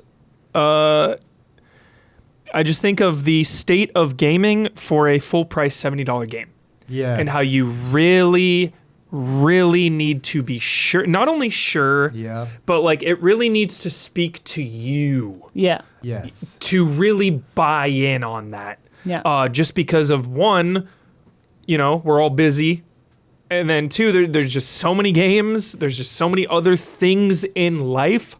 We all have an unlimited backlog, it feels like, with indie games and movies and shows and books. There's just so much competing for our time. So yeah, these $70 purchases, got to think about it. Yeah, we got it for free, so I didn't even know how much it was. But it's good. It's Hell worth yeah. it. I don't I'm know. so excited to play it. This weekend for now- sure. It'll be my one thing next week. Yeah, I've been waiting for you. I was know. where the hell are you, man? I know. Well, Talk because about Life this is with Strange kept going longer than I thought. I was like, oh, I'm almost done. And then there was another 3 hours. I was like, oh. Yeah, this one's only whoops. 60. I thought it was cheaper than. Okay, 60 bucks. Which is, Sure. what games used to cost. But Yeah. now I sat down just right before we started shooting this podcast and I talked to David Menkin, the main character of this game, the actor for the main character of this game. That character's name is Hugh. So enjoy that right now. Okay, hey, we are joined by David Menkin. How you doing? I'm good. I'm mildly inebriated, so I love that. I'm great. It's late here in London. Sunny London. Yeah, it's yes. 10:50 p.m. if my math is That's correct. exactly it. Yep. Thank you for joining us. And I know it's super busy right now. BAFTA season, all that. Games coming out. Must be nuts for you right now. It is whelming, but that is where I am, and I love it. So good to be whelmed instead of under or over. exactly. Love an orphaned negative also. Fun stuff. Anyway, so thank you for coming all this way to your house Thank you. at this late hour to talk to us here at Easy Allies about Pragmata, officially Pragmata, Yes, which blew my mind. I know, because it's from as our narrative lead called. He's like, but you have to be pragmatic, right? Yeah. And it's like as soon as he was like, I'm a state-of-the-art Pragmata, I was like, you're what now? I was like, because we've been having this argument for weeks. Yeah. Is it Pragmata or months? Because this game was announced a billion years ago. You can finally say you're in it, Oh man, yes. which must be nice. How does it feel? It's so nice. I've been in love with this game for a very long time. Same. I remember seeing trailers for it And then I remember the Sorry trailer, and then suddenly I was in it. And So those trailers were happening before you were even cast. Yeah. Wow. Okay. I didn't realize that you were that late in edition. oh yeah, Which I guess in the process makes sense, but yeah. And I mean, I don't know if it's state secrets or not. Well, not anymore. But and then so I started in 2024. And wow. Okay. Yeah. and the thing is that I finished it late last year, and I sort of had to mourn it, and then I had to come in just under a month ago and do some more trailers, and I mourned it again, and now it's like the rock's been moved, it's resurrected. Yeah. I am. Well, and especially with a game like this, because it's like obviously Capcom is a known quantity, and they do. We were talking about this the other day, how they come out of the left field with their like lost PS2 kind of vibe games like this or Kunitsugami, where it's like, oh yeah, this is such a weird swing, but it works. It's landing. And like because obviously this game is reviewing really well. Like, what was the internal vibe like when you were working on this? Like, admittedly, pretty weird game. Like, how did it feel going into this like that? It was very clear that it was that they were like, we're gonna there's a team that's working on combat, and there's a team that's working on what this game is gonna look like. Your job is to be part of a team that focuses on the relationship between the two. And what I was told was that the combat can be absolutely amazing, but if you want people to invest, you have to make them want to fight, right? Yeah. And which I think this game succeeds at so well. Like you and Diana, voiced by Grace Safe. Yes, Safe. Grace Safe. Yeah. Yeah. Like the relationship immediately, I was like, like there are so many people, especially like women that I've seen on social media, where it's just like, I'm dad. I am a dad now to this little girl. We are all ready to be dad. Yes. Welcome. The vibe is just so wholesome. And you're all space dad with me. So space dad. I love it. I love it. And I remember the first we were so lucky because we had a table read. Which is actually kind of unusual. Yeah, in games. For games, that's kind of And I remember she, we'd met, and she talked as a normal person, adult person, and then she started speaking as Diana, and I slid under the table. I just couldn't handle it. I was like, oh my God, you're a child. Yeah. Oh. Because I've only been playing the game, and I didn't watch 13 Reasons Why, so I didn't know anything. Like, I didn't know what she looked like or whatever, and like saw her just today, what the actual actor looks like, and I was just like, oh, you are like very different than this character. Good job. Like, she does an amazing job. And she is tiny, and I could probably have her up on my back. So do the stirrups thing, the back, like the fact that suit has like backrest, like feet rests specifically for Diana is so funny, because I was like, what was that there for in the spacesuit originally? Some extra tanks. Not a state-of-the-art Pragmata. No, exactly. But I think we're going to see a lot of cosplay like this, and we're going to see a lot of guys Father with like cosplay. but we're going to see a lot of sort of L4, L5 injuries. Oh yes, yeah. Yeah, just like messed up. Yeah, I messed up my back at Comic-Con being Hugh from exactly. Pragmata. My girlfriend wanted to be Diana. Yeah. Yeah. But anyway, the dynamic, it works. And yeah, you're right. It is kind of speaking of backbone, it is the backbone of this whole game. Like it makes the experience so, like, Sophia and I, we've been playing through it. We're in the, I don't want to be spoilery, but I think I told you where I'm at in the game. And anytime we go back to the shelter, where I was just like, oh, do we have a Read Earth memory to give her? Like, what are we gonna play hide and seek? Like, it's like, do we let her win? Like, should we let her win? Like, Yeah. And this, We're raising this child. but this is the thing that like everybody keeps on saying, like, don't speed run this game. No. Go and find everything Yeah. because it will just make the experience richer, and you will be able to go back to the shelter and give Diana a lot of shit. Yeah. And like how it completes the areas is so satisfying. Like I'm working on the nature-y one now, and I'm like one away, and I'm just Yeah. like, I want to finish that. It's gonna look so cool. I hope I remembered to talk about this in the future, but you'll probably have seen if I remembered this or not in the past, viewers. But the collectibles in this game are so satisfying. Yes. Like I'm going out of my way to just be like, I need everything. I gotta find it all. But yeah, let's talk about the process of working on this game. Like I think that you guys are doing a really great job imbuing these characters with such sensitivity, and like there are so many curious little moments where it's like I did go back to another area to get a collectible I missed or like couldn't get because I didn't have the thing to unlock that area yet, Yeah.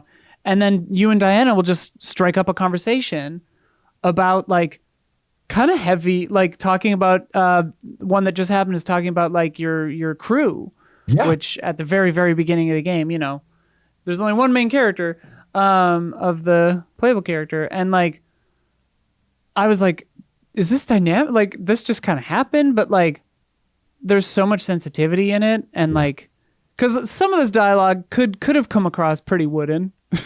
Yeah, we could have we could have been just throwing corn at the screen. Yeah. Yeah. Yeah. But And it's paying off. It is. Was there a lot of, yeah. go ahead. Man, okay, so I know like the worst thing in the world is like to name people, but just in general, it's like we had an amazing narrative team in Japan, and but at the same time, they were very, very open to input from us. And then in London, we had our lead performance director, Holly Redaway, and then we had another performance director, Francis Loy. And their job was just to make sure that what we were saying was just rooted in truth. So that was our aim from the very, very beginning. Now, I don't have kids, but Right. I bought myself a mug that says "Best Uncle in the World," and I will fight anyone for that title. And I have spent many, many years around breakfast and dinner tables having existential conversations with these kids that are just desperate to find out about life. And it so informed how Hugh speaks to Diana for me, because you just have to go at it with an open heart. That's the only way to do it. If you're not gonna, because you realize, okay, the stuff that I'm about to say is going on the hard drive. That's how it is with kids. Right. And so therefore, In her case, literally. Yes. Ooh, I didn't even think about that. Yeah. Hello, alcohol. And what I will say is that it sort of made me go back to those days where I was like, just make sure that you are speaking from the best version of truth that you can.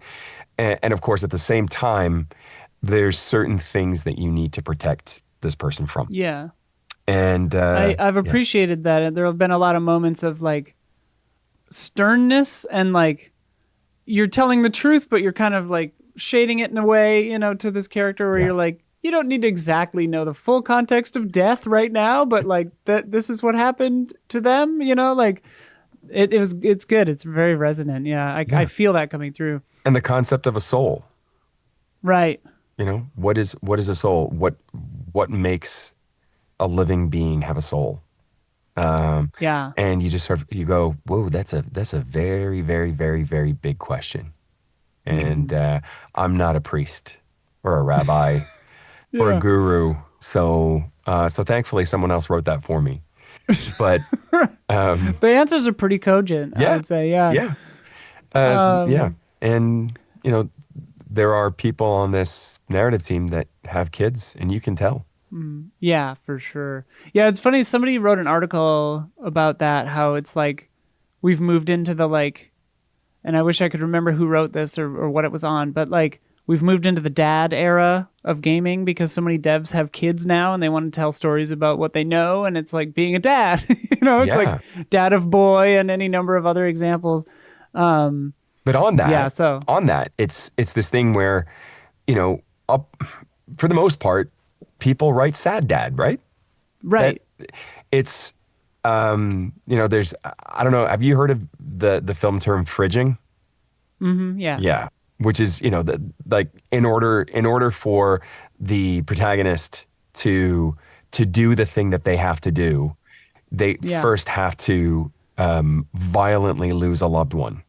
Right. We here at Easy Allies have a term. Our version of that is called Jessica game, where the protagonist either lost a Jessica or is looking for a Jessica. Yes. And at one point they will go, Jessica! You know? Yes. Yeah. So we call them Jessica games. I love that. But this is not a sad dad game.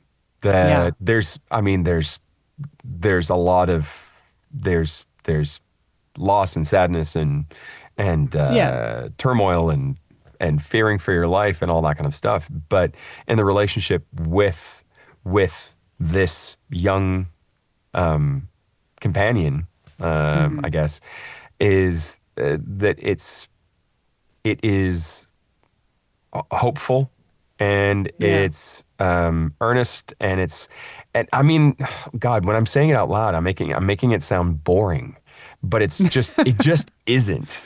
It's anything but. I mean, this game is so interesting because, like, we'll talk about in the episode, talking about the game more properly, like the mechanics and stuff. But like, it vacillates between like some pretty insane, like I'm using my whole brain, both hands are doing different things. I'm shooting, I'm hacking at the same time. Like the gameplay is crazy, and I'll do one of the like training module things, and I'll realize I haven't blinked or breathed in like 40 seconds. You know, and then it cuts to like, oh, I just gave this kid a swing, and I'm like proudly watching her understand how to use the swing, and I'm like, I'm a parent, like I did it, like, and like just taking little moments, and it's such a winning combination. It's crazy. This game is nuts. How many games do you play where you're like, you have moments where you're like, this is what it's all about? Yeah. I feel like I have a daughter now, and I don't even have to do all the dumb shit. Exactly. You know, whatever. Before we, I know it's late, and we got a podcast to shoot also, but like, so I will let you go. I could talk to you, as you know, for forever and ever. Like David and I kind of know each other. We're working on a thing that we're not talking about yet, but you know, so more from that in the future. But you know, knock on wood. Yeah, our lips are sealed. Mm-hmm. But. Without spoiling anything. So if the answer to this is something, you know, that would be spoilery or that I haven't gotten to yet, don't spoil me. I don't care about the viewers. Okay. No, nothing spoilery at all. But like, do you have a favorite moment that you remember from the recording process, from the whole thing? Oh man, big ask. There were quite a few. But I think, oh gosh, like you can hear my brain censoring itself. So everything you're thinking of is a spoiler. Yeah, exactly. Not a fair question. Not an easy question. Not a fair question. But it just the naming scene was was a scene that I did for my audition, for my callback. Okay, but and this is pretty early. This was for people. Who exactly, and it's in the trailers, so it's trailer, fine. Yeah, and but then when you go in and you do it, and you're wearing the rig, which was amazing because because I was wearing, I did facial capture. So Nihi in Japan did mocap, but the rig that I wore kind of looked. It felt like the helmet. Yeah. So there I was, and I'm looking at Previs, which is, for those who don't know, most of your listeners and people watching know, but it's sort of the stuff that they have made in the computer to understand what's up, what's down, how gravity works exactly, and very limited graphical quality. Yeah. But what was amazing was that there on screen in front of me was Diana, and you're just sort of watching things from behind me, and I just went, oh, this is it. So it all sort of came together because there I was, pretty much unable to, because something was wrong with the helmet that day. So I couldn't really move, and I was like, this is perfect. I am Hugh. I am Space Dad. So that's when I knew. Especially in that scene, aren't you like kind of injured? Yeah, and I'm just sort of sitting there. You're just like, oh. This is but yeah. So that's when it hit me that I was Space Dad. I love that. Space Dad. Did you get to perform any of it like sync with Grace in real time, or was it async? No, I think I would have. I mean, we really wanted it, but the problem with that is that they may have wanted my take 2, but they may have wanted Grace's take 4. Yeah. And it would have meant that we would have had to rent 2 studios so that they were completely separate. So instead, we had the read through, and we were in touch with each other, and so it was very easy to sort of get into the speech pattern that worked with her, and also anything that she recorded before me, I got to hear, and vice versa. Oh, good. Yeah, that's nice. And I just made sure that I couldn't make a couple sessions so that she would be ahead of me, so I'd get to listen to everything she did. Very sneaky. Yeah. Good move. 100%. Good move. Yeah. Yeah. The secret to my success. It's a good trick. All right, David, I'll let you get to bed. I know it's getting later. Thank you. In beautiful London town. This was by the way, this was completely spur of the moment. I woke up at 7 a.m. this morning and I was like, I should email David. It comes out. I was like, shit. I was like, wait a minute. Thank you for doing this. My absolute pleasure. Out. So thank you. Sick. And thanks. Can't wait to see what you guys actually think of it now that you're not talking to me. Yeah. Now that we don't have to lie. No, it's a great game. It's really, really good. It's always nice to not have to lie. I hear you. We never lie. We never lie, but I'm an actor. I have to lie all the time. All the time. Yeah, no, this game is weird and good, and like I actually want to keep playing it. Like I'm thinking about it right now. I'm like, let's get through this so I can go play it more.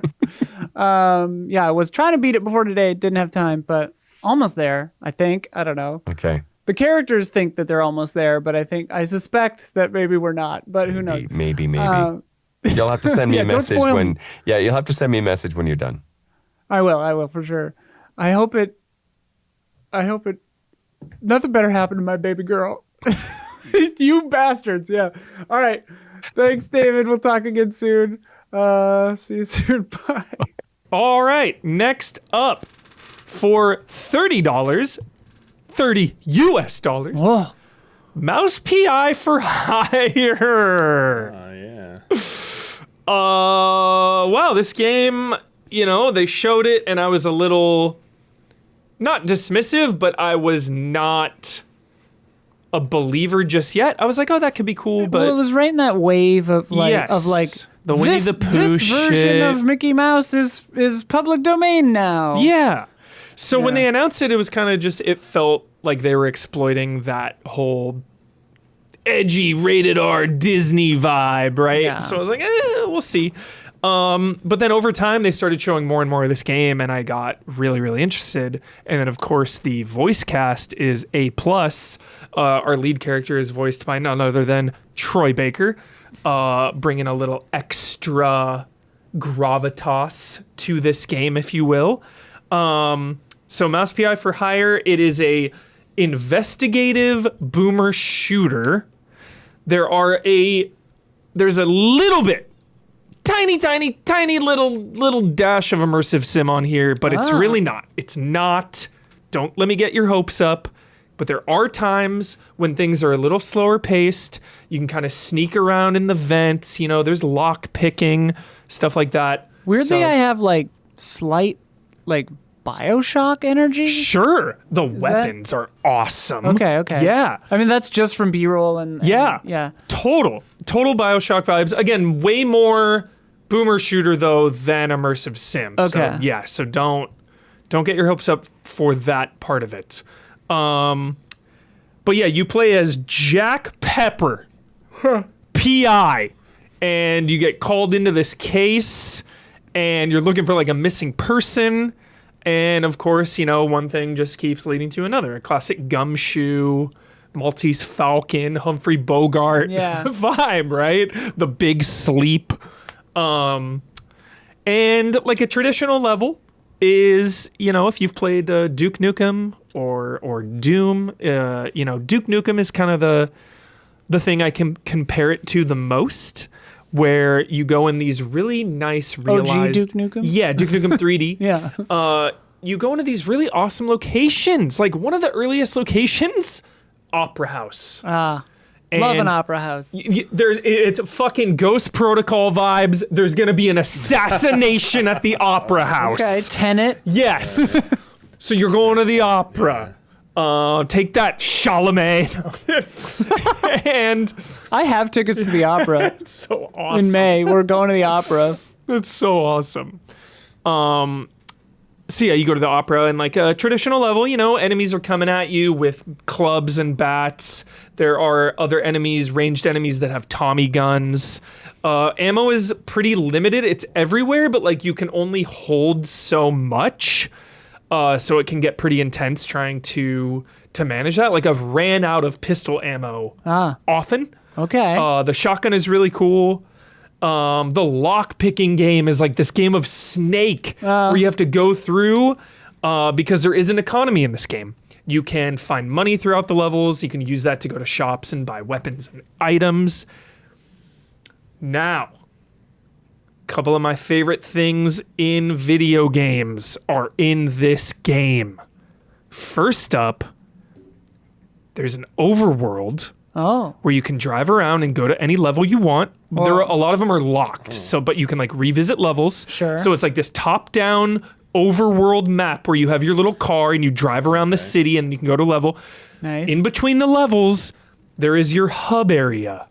Your hub area has your private investigator office where you can find clues and like put them up on a board, and you get all this lore and you figure out your next move on the case. That's cool. Yeah, there's like a little bar there that you can go to and talk to other... Is the deduction stuff kind of automatic, or are you actually... It's automatic. Yeah, you just put it on the board and, you know, he'll like put up the strings. So it's not like detective... Yeah. Okay. Yeah. But then there is this little bar area, and there is a card game in this that is baseball themed. Oh shit. Baseball themed card game. It's so fun. It's so simple. So there's 2 rounds, hitters and pitchers. You just like you play a player and a bonus card. So when you're a hitter, you play your hitter, and then you can play like power swing or speed boost, and that'll raise like your basically attack power. So like, for example, it sounds complicated, it's so easy. For example, like my hitter has 7 power, 2 speed. If the pitcher has less than 7 power, I get a hit.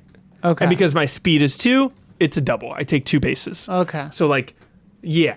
And then you collect these cards throughout the game, and they have like really fun and awesome lore to build this world out. There's like mice and rats everywhere. I'm getting great mouse detective vibes. Wow. Like, it's just really fun. It's got a really good look. The music is excellent. And just a really, really solid video game that scratches a lot of itches that aren't usually scratched. There's a Tom Waits lyric Cool. that says, "Damn good address for a rat." Damn good address for a rat. And I always think about having someone draw like two mice. Yeah. But in clothes, like Victorian era clothes, and they're looking at a rat like coming out of their house and they're like whispering it to each other. I like that. So it's really, kind of like this. really good reviews. It's sitting at like 81 or something right now. That's wild. Yeah. I mean, good job. Just a fun Does game. the writing land? Does the humor land? I saw some stuff in the like B-roll where I was like, is this game I haven't like laughed. gonna be funny or is it gonna? Yeah, I haven't laughed out loud, but I'm invested. Okay. I'm like invested in the world and the story and the characters and just the lore in general. You can find like newspapers that add little stories. Like there's a lot of really good collectible documents. One thing that really bugs the shit out of me, can't close the doors. Oh. So like immersive crowd control. immersive sim vibe, right? Yeah. Can't reset the room. Dude, I go up to my office. I want to open my door and shut the door. I gotta leave the door open. Come on, Do you hear patch it that shut in behind yourself no, later? just permanently open. Crazy. I'm like unhinged. What were you raised in a barn? What were they thinking? What are you, a mouse? Yeah, that is an oversight. We need a patch for that. Maybe it's a cultural difference between the animal Yeah. and the mouse community. they leave the doors open. They just leave the doors open sure. because they're not afraid of mice getting in. So yeah, really cool. Pre-order cancel. Mouse PI, $30. Check it out. Good reviews, good all around. If you're a boomer shooter and or cartoon fan, watch Who Framed Roger Rabbit tonight and then play Mouse PI for hire. That is a double feature right there. And then tomorrow play Pragmata and listen to Pragmata. 9 Inch Nails new album. Don, this feels like something you would get involved in because you like a gumshoe.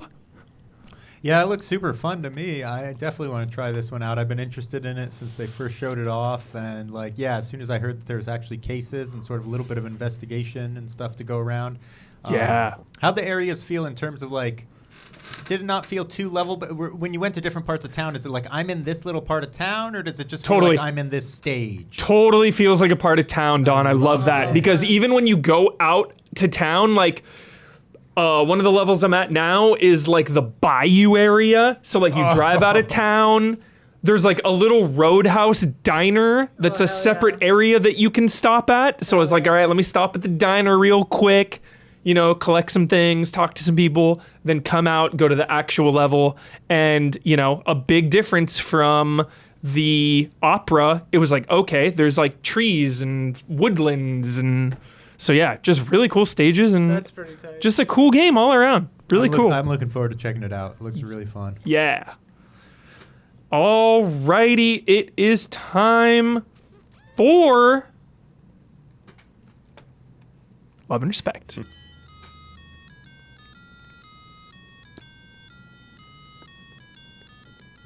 Love and Respect. Respect. So these lights come on and then they turn back off. Somehow the cue for this setup got changed. And these our edge lights, our back lights, into the left. they turn on and then they go back down. And I don't know how that changed. I'm sure I pushed something that overwrote the cue. Anyway. Overwrote the cue. Alrighty, from Garrett Holfish. The year is 20XX. Oh. The world is on the brink of destruction. So should we just fill it in 2026? 2026, yeah. We're just going to fill it in. The year is 2026. The world is on the brink of destruction. The cause? An error in Robamiani's programming. Oh, no. Granted him full access to every missile launch code on Earth. Unable to resist the opportunity to cheese the exploit, he fired them all at once. Jesus, Damiani. Having created Robamiani, Easy Allies has been sentenced to death by what's left of civilization. Good Lord. This is going places. What would your final meal be? What an absurd. And then somehow all the food has survived the destruction. So whatever you want. Your final meal. Robamiani has launched the nukes. They're in the air. What is your final meal? What a depressing question. Yeah. My mom's tuna casserole and her brownies. But Sick. no one could probably recreate that, so who knows? We'll allow it. We'll allow it. Damiani? Does Robamiani get one? He do I fucking get got us one? into this mess. He does. He does. Do I get one? Yeah. Why am I firing nukes? Who said they were nukes? They said missiles. Man, I don't know. Would the troll answer be I'd pick like Raising Cane's, but I'd ask for every single sauce ever in existence, so that I might have the exquisite pleasure of trying Cane's in every known sauce, just to see if we could say if Cane sauce really tastes the best with it once and for all. I knew you were Like we need like love every single sauce in existence that would have to be brought before they go up to test. Yeah, so it's gonna take quite a while there, right? I love this. Probably something like some super expensive like sushi or some shit that Yeah. it's like, well, yeah, bring it. It's something I would never normally get because it's too damn expensive. It's Yeah. like, let's do it. Let's try this once. Yeah. Only live once. Let's go. I'll say the same thing, Damiani. I'll say surf and turf. That's peak right there. Like a medium rare steak and a lobster tail. Like you just can't beat that. It's peak. Don? I guess I'd go for something indulgent, like a chili relleno burrito or something. Chili relleno burrito. Have you ever had one of these? They stuff 2 chili rellenos inside of a burrito. Oh my god! But I don't know if I'd be too nervous. The last meal makes me think it would be hard for me to eat. I'd be like too nervous. I You're just so thought right. about that. I said last meals, would I go really light like sushi or would I go heavy like chili relleno burrito? I don't know. That's a really good point. How could I hard even for me eat? to eat when I'm nervous. Yeah.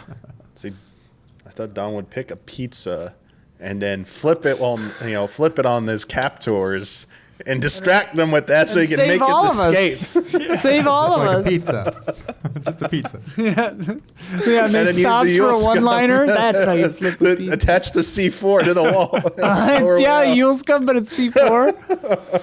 I'd flip a pizza and land underneath it, like an extra large pizza, land underneath it like a blanket. It would protect me from the missile strikes. It's so funny. All right, Garrett. Well, watching Dr. Strangelove tonight, I guess. Something, yeah. They're after our precious bodily fluids. T2 Judgment Day tonight. Coming back to theaters. Whoa. Confirmed. Whoa.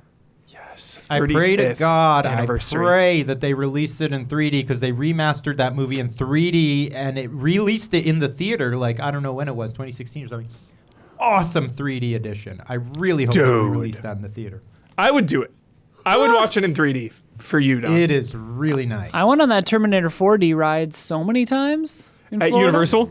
Yeah, Battle Across Time or Yeah, whatever. it was So sick. sick. It was awesome. The T1 The million real or whatever. Terminator 3. Yeah, T1 million. I was praying they're going to put that in the T2 game. The Oh, T1 yeah. million. It would have been perfect. Oh, missed opportunity. That DLC is. the T1 million. DLC, yeah, DLC. All right. Thank you, Garrett. Next up from One Good Dog. Hey, allies. I just started Pokemon Pokopia and think it's great. It made me realize that I actually enjoy the spin-off titles like Snap, Legends, and Pokemon Pinball more than the mainline games. Same, I think. Are there any series that you prefer the spin-offs more than the real games? Love and respect. Okay, Damiani is Final Fantasy. A little game called Revengeance Oh, God. puts the entirety Oh of Metal my Gear God. Solid to shame. Oh, come on. Not even Kojima couldn't even handle it. He had to turn it over to another team after trying once. It was just too epic for Kojima to get right the first time. That is a gift to humanity, that game from Platinum. And we're never gonna see the likes of it again. It is a gift. It is a gift to humanity. You're not wrong. You're not wrong. Yeah, what? There have to be some famous series that are like. I mean, Mario is a spin-off of Donkey Kong. Technically. Yeah. But like, yeah. Final Fantasy Tactics. Yo. I mean, that's a great answer. Final Give me Fantasy. some whiplash thinking about Final Fantasy Tactics. World of Warcraft. Oh, yeah. That's a spin-off. That is a. That's a Megaton spin-off. That's a legit Oh, yeah, one. Yeah. Persona's a spinoff of SMT. That's true. Would Gwent Persona. count as a spin-off? Gwent, sure, but I Definitely a prefer The spin-off. Witcher more than Oh, Oh, they're saying prefer it. Yeah. what was it? Yeah. Like the MOBA that was spun off from. League of Legends. No, before Dota? that, Defense of the Ancients. Yeah, Dota. thank you. Totally. Yeah, Dota. A real answer, actually. A full Battle real chess answer that or I whatever. have. Chess, whatever. Auto chess. Tales from the Borderlands Oh. is easily the best Borderlands game. I like it way more than the entire main franchise by far. Low bar, but sure. Low bar. Oh, Mario Kart, Mario Party, great call. Yeah. Oh, Counter-Strike, hell yeah. T-Fortress, Portal. I mean, like, Yeah. the Valve stuff gets a little weird where it's like, what counts? But yeah. Yeah, fun one. Spin-offs. I've always wanted to get into Monster Hunter Stories. Oh, yeah. Every time they show it, I'm like, I want to play that. I feel like I would like it a lot. This is it's not a spin-off, but like they reference, there are some Easter eggs to Serious Sam, and Crow Team made Serious Sam and then inexplicably made Talos Principle. That is so crazy. It's not a spin-off of that at all, Yeah. but like That is just so a insane. sudden different kind of game out of that team. That is. I mean, I guess I don't know what they did before Serious That Sam. is like George Miller making Happy Feet and Mad Max. It's really crazy. Yeah. And like, didn't he do like Babe 2, Pig in the City Yeah. or something also? And then Mad Max Fury Road. Yeah, it Just was like, all right, crazy. multifaceted. Yeah. Alrighty. Any others? Oh, chat says Paper Mario, Mario RPG. Nice. Oh yeah, Nier is technically a spin-off. Thanks. One good dog. Is it a spin-off? Isn't it? Like of It's part, no, it's Drakengard? part of Drakengard, Yeah. but is it a spin-off? I don't know. Technically? I don't know. I don't thought know. it was just Someone like in chat said it, and I was like, oh yeah, kinda. yeah. I don't know Drakengard. enough about that, so I would believe it if he said it. Just- From the one, the only Brandon K. Gann. Wow. Hello, everyone. This week, Hello. a new Metro game, 2039, was teased, and it has me marveling at how 4A games only focus on that series and nothing else, whereas most other developers and or publishers typically will have multiple franchises to their name even if they make sequels. So it has me wondering, are there any other examples out there you can think of where a studio focuses on one property, and on a more macro level, do you believe having multiple IP is better than just one? Or perhaps holding that singular dedication to one thing is greater with the heightened expertise? How about both ways of managing? Thanks for taking this submission if you do, and stay easy, fellow allies. I mean, do we count indies like Team Cherry? Like, they made 2 games, right? Yeah. I like when studios do this. I'm thinking of Yakuza, obviously. You know, they have such a singular focus with that. Obviously, a couple spin-offs like Last Judgment and stuff. They did the Fist of the North Star one. Obviously, that weird spin-off one too. But for the most part, they are just all in on Yakuza. And I think for the longest time, that was such a positive.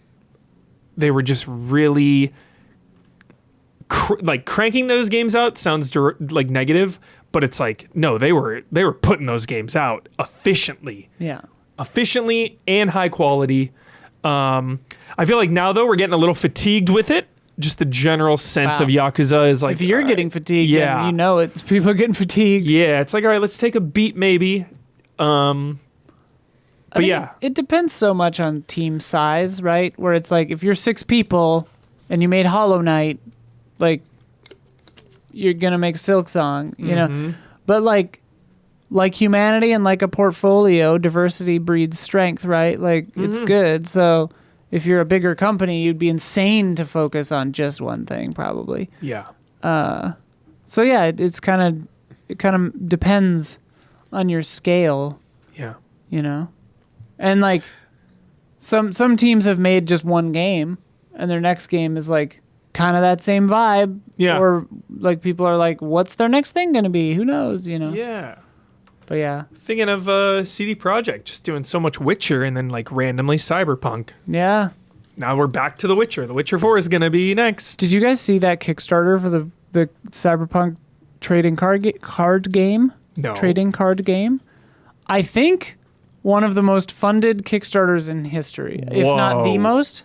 Oh, yeah. Ever? It's a lot. It was when I checked the other day. It was $22 million. Yeah. For a card game? Yeah, $24 million right now. These There's better now be Rockstar. these better be Rockstar's gonna make gold a card game, carrot. too. Several people in chat backed that. Wow, that's sick. Oh, it just got another $1,000 right now. Oh my God. This second, another Right now. $1,000. Yep. All right, GTA Online. That is wild. That Most is- funded Kickstarter game ever. Yeah. Wow. Is it like official Cyberpunk? I think like CD Projekt is it's their font. I think it's officially backed. Wow. It's not them making it. I think it's I don't know. Never forget. You're putting me on the spot. Never forget CD Projekt. Bloodworth. Ryu. Never forget. Remember when he was after us to pronounce Ryu differently, and we're Ryu. like, that's probably not going to take off, Blood. We love you, buddy, but that's probably not. We're probably not going to adhere to that. Yeah, CD Projekt. I mean, all they've really done is The Witcher. The Witcher 2, The Witcher Netrunner Adventure Stolen game. Valor. All yeah. they've really done is just The Witcher. Just a little game called Just The a little Witcher, and no series. big deal. Just a little game. I'm 60 hours into The Witcher 3 replay. Don't at me. 0 Alrighty. hours into your Pragmata. I know. This weekend, Yeah. you'll be the first one I text. Hell yeah. Alrighty. By the way, before we get to this week's bets, Easy Allies patrons are getting 2 bonus love and respect questions. And this week, there is one about GTA 6 from Alexander Zirianov. Oh. So you know it's intense. You know it's a take. Yeah. Yeah. So if you want to get on that extended ad-free cut, consider just becoming a $5 patron. And you'll see that David Menkin interview 2 days early. Yeah. Well, and the whole damn thing 2 days early. Ad-free 2 days early and all the bonuses for just $5 a month. Patreon.com/easyallies. Get into the Discord as well. So just help us out. And then if you want to get nuts, I would like to get nuts. I want to get nuts. $25 a month from all of our producers. You get your name right here in the monthly podcast credits, which are read aloud by Brandon Jones as well. And our platinum producers get a shout out each and every week. This month's shout outs go to Jabbo Abs, Elthanis, Lizard Wizard 64, and Raymond Wheeler III. Shout out. Now come join us on patreon.com/easyallies for those bonuses. This week's bet. Masters of Albion releases on the 22nd. And none of us remembered what that was. Oh, how many I words? said it's Peter Molyneux's game. Oh, yeah. Yeah. Okay. How many words will be on Peter Molyneux's most recent social post retweets count? Yeah. Links are one word. Hashtags are one word. If there's no space, that And is just see one more word. does not count. Which- 'cause what that- is it? See more. Like in Twitter, it'll say see more. Oh, okay. Right? Does that The count? if it's Because not, that's not part of what he tweeted. yeah, if he did not write that, Yeah. So it'll be the most recent social post on Twitter or Blue Sky, whichever one is the most recent. Damiani. How many words? Go with 11 words. 11 words. Nice. How about you, Don? Savvy. Can't hear you. You're not pushing the mic button. I went with 12. Whoa. Boxed him out. I said 14. Dang it. Oh!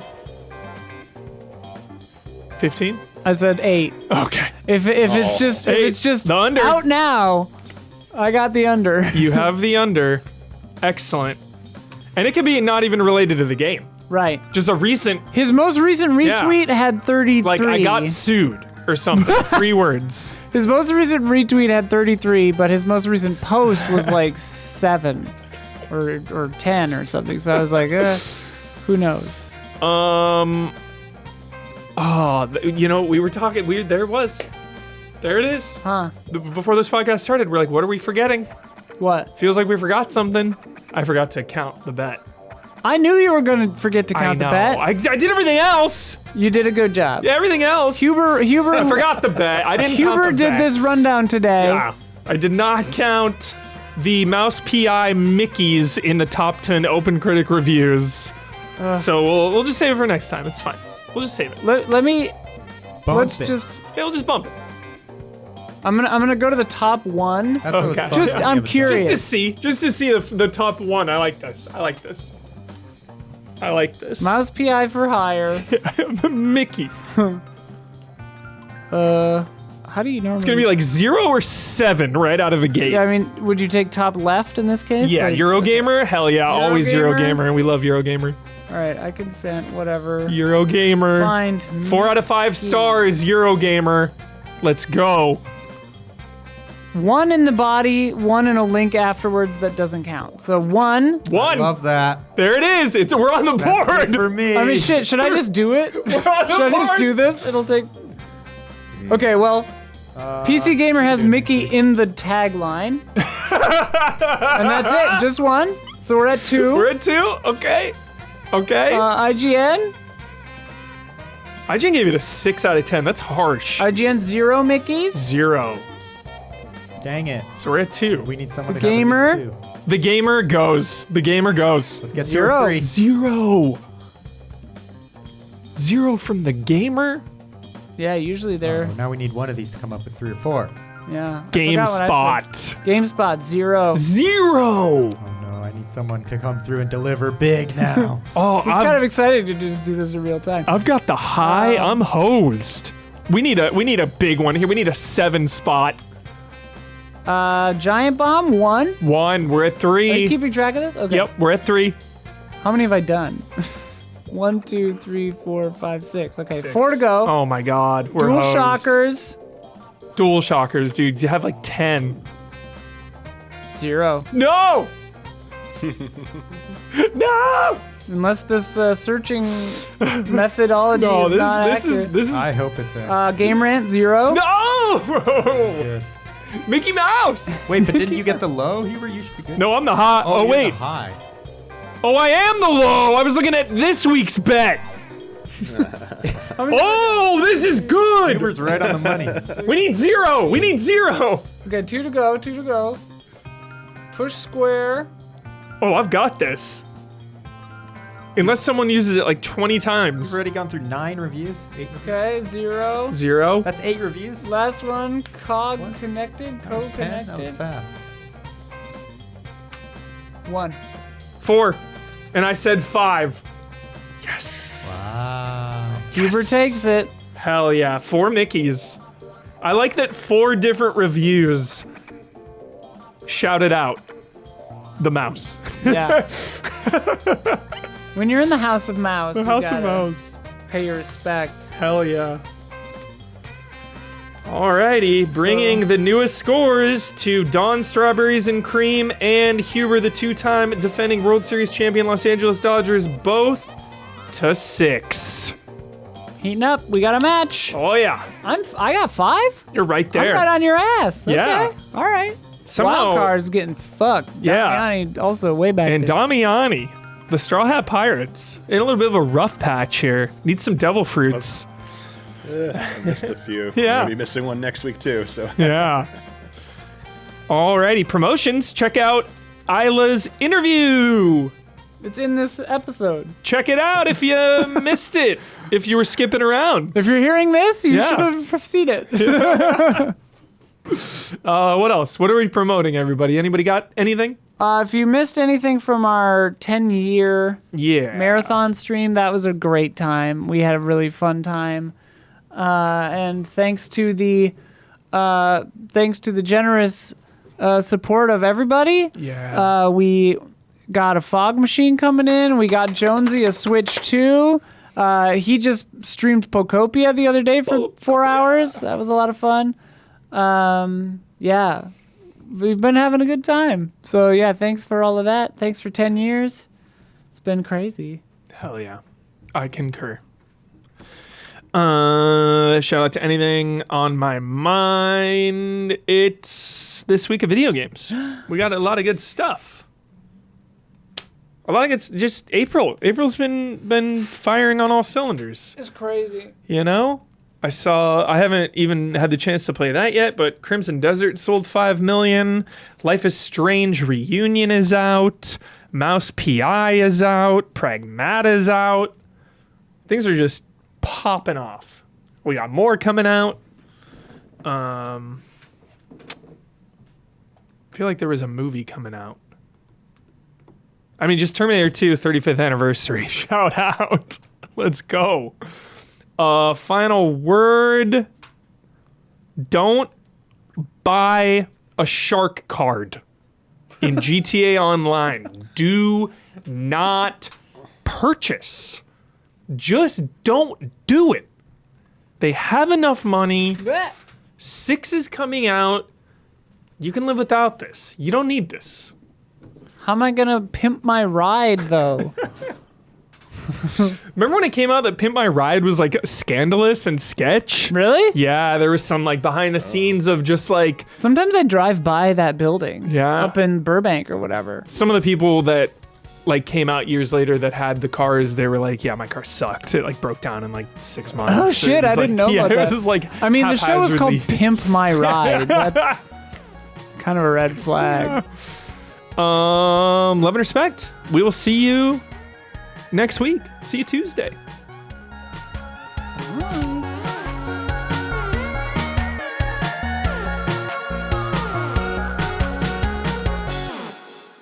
Like, what are you buying? I know. What are you buying? What are you buying?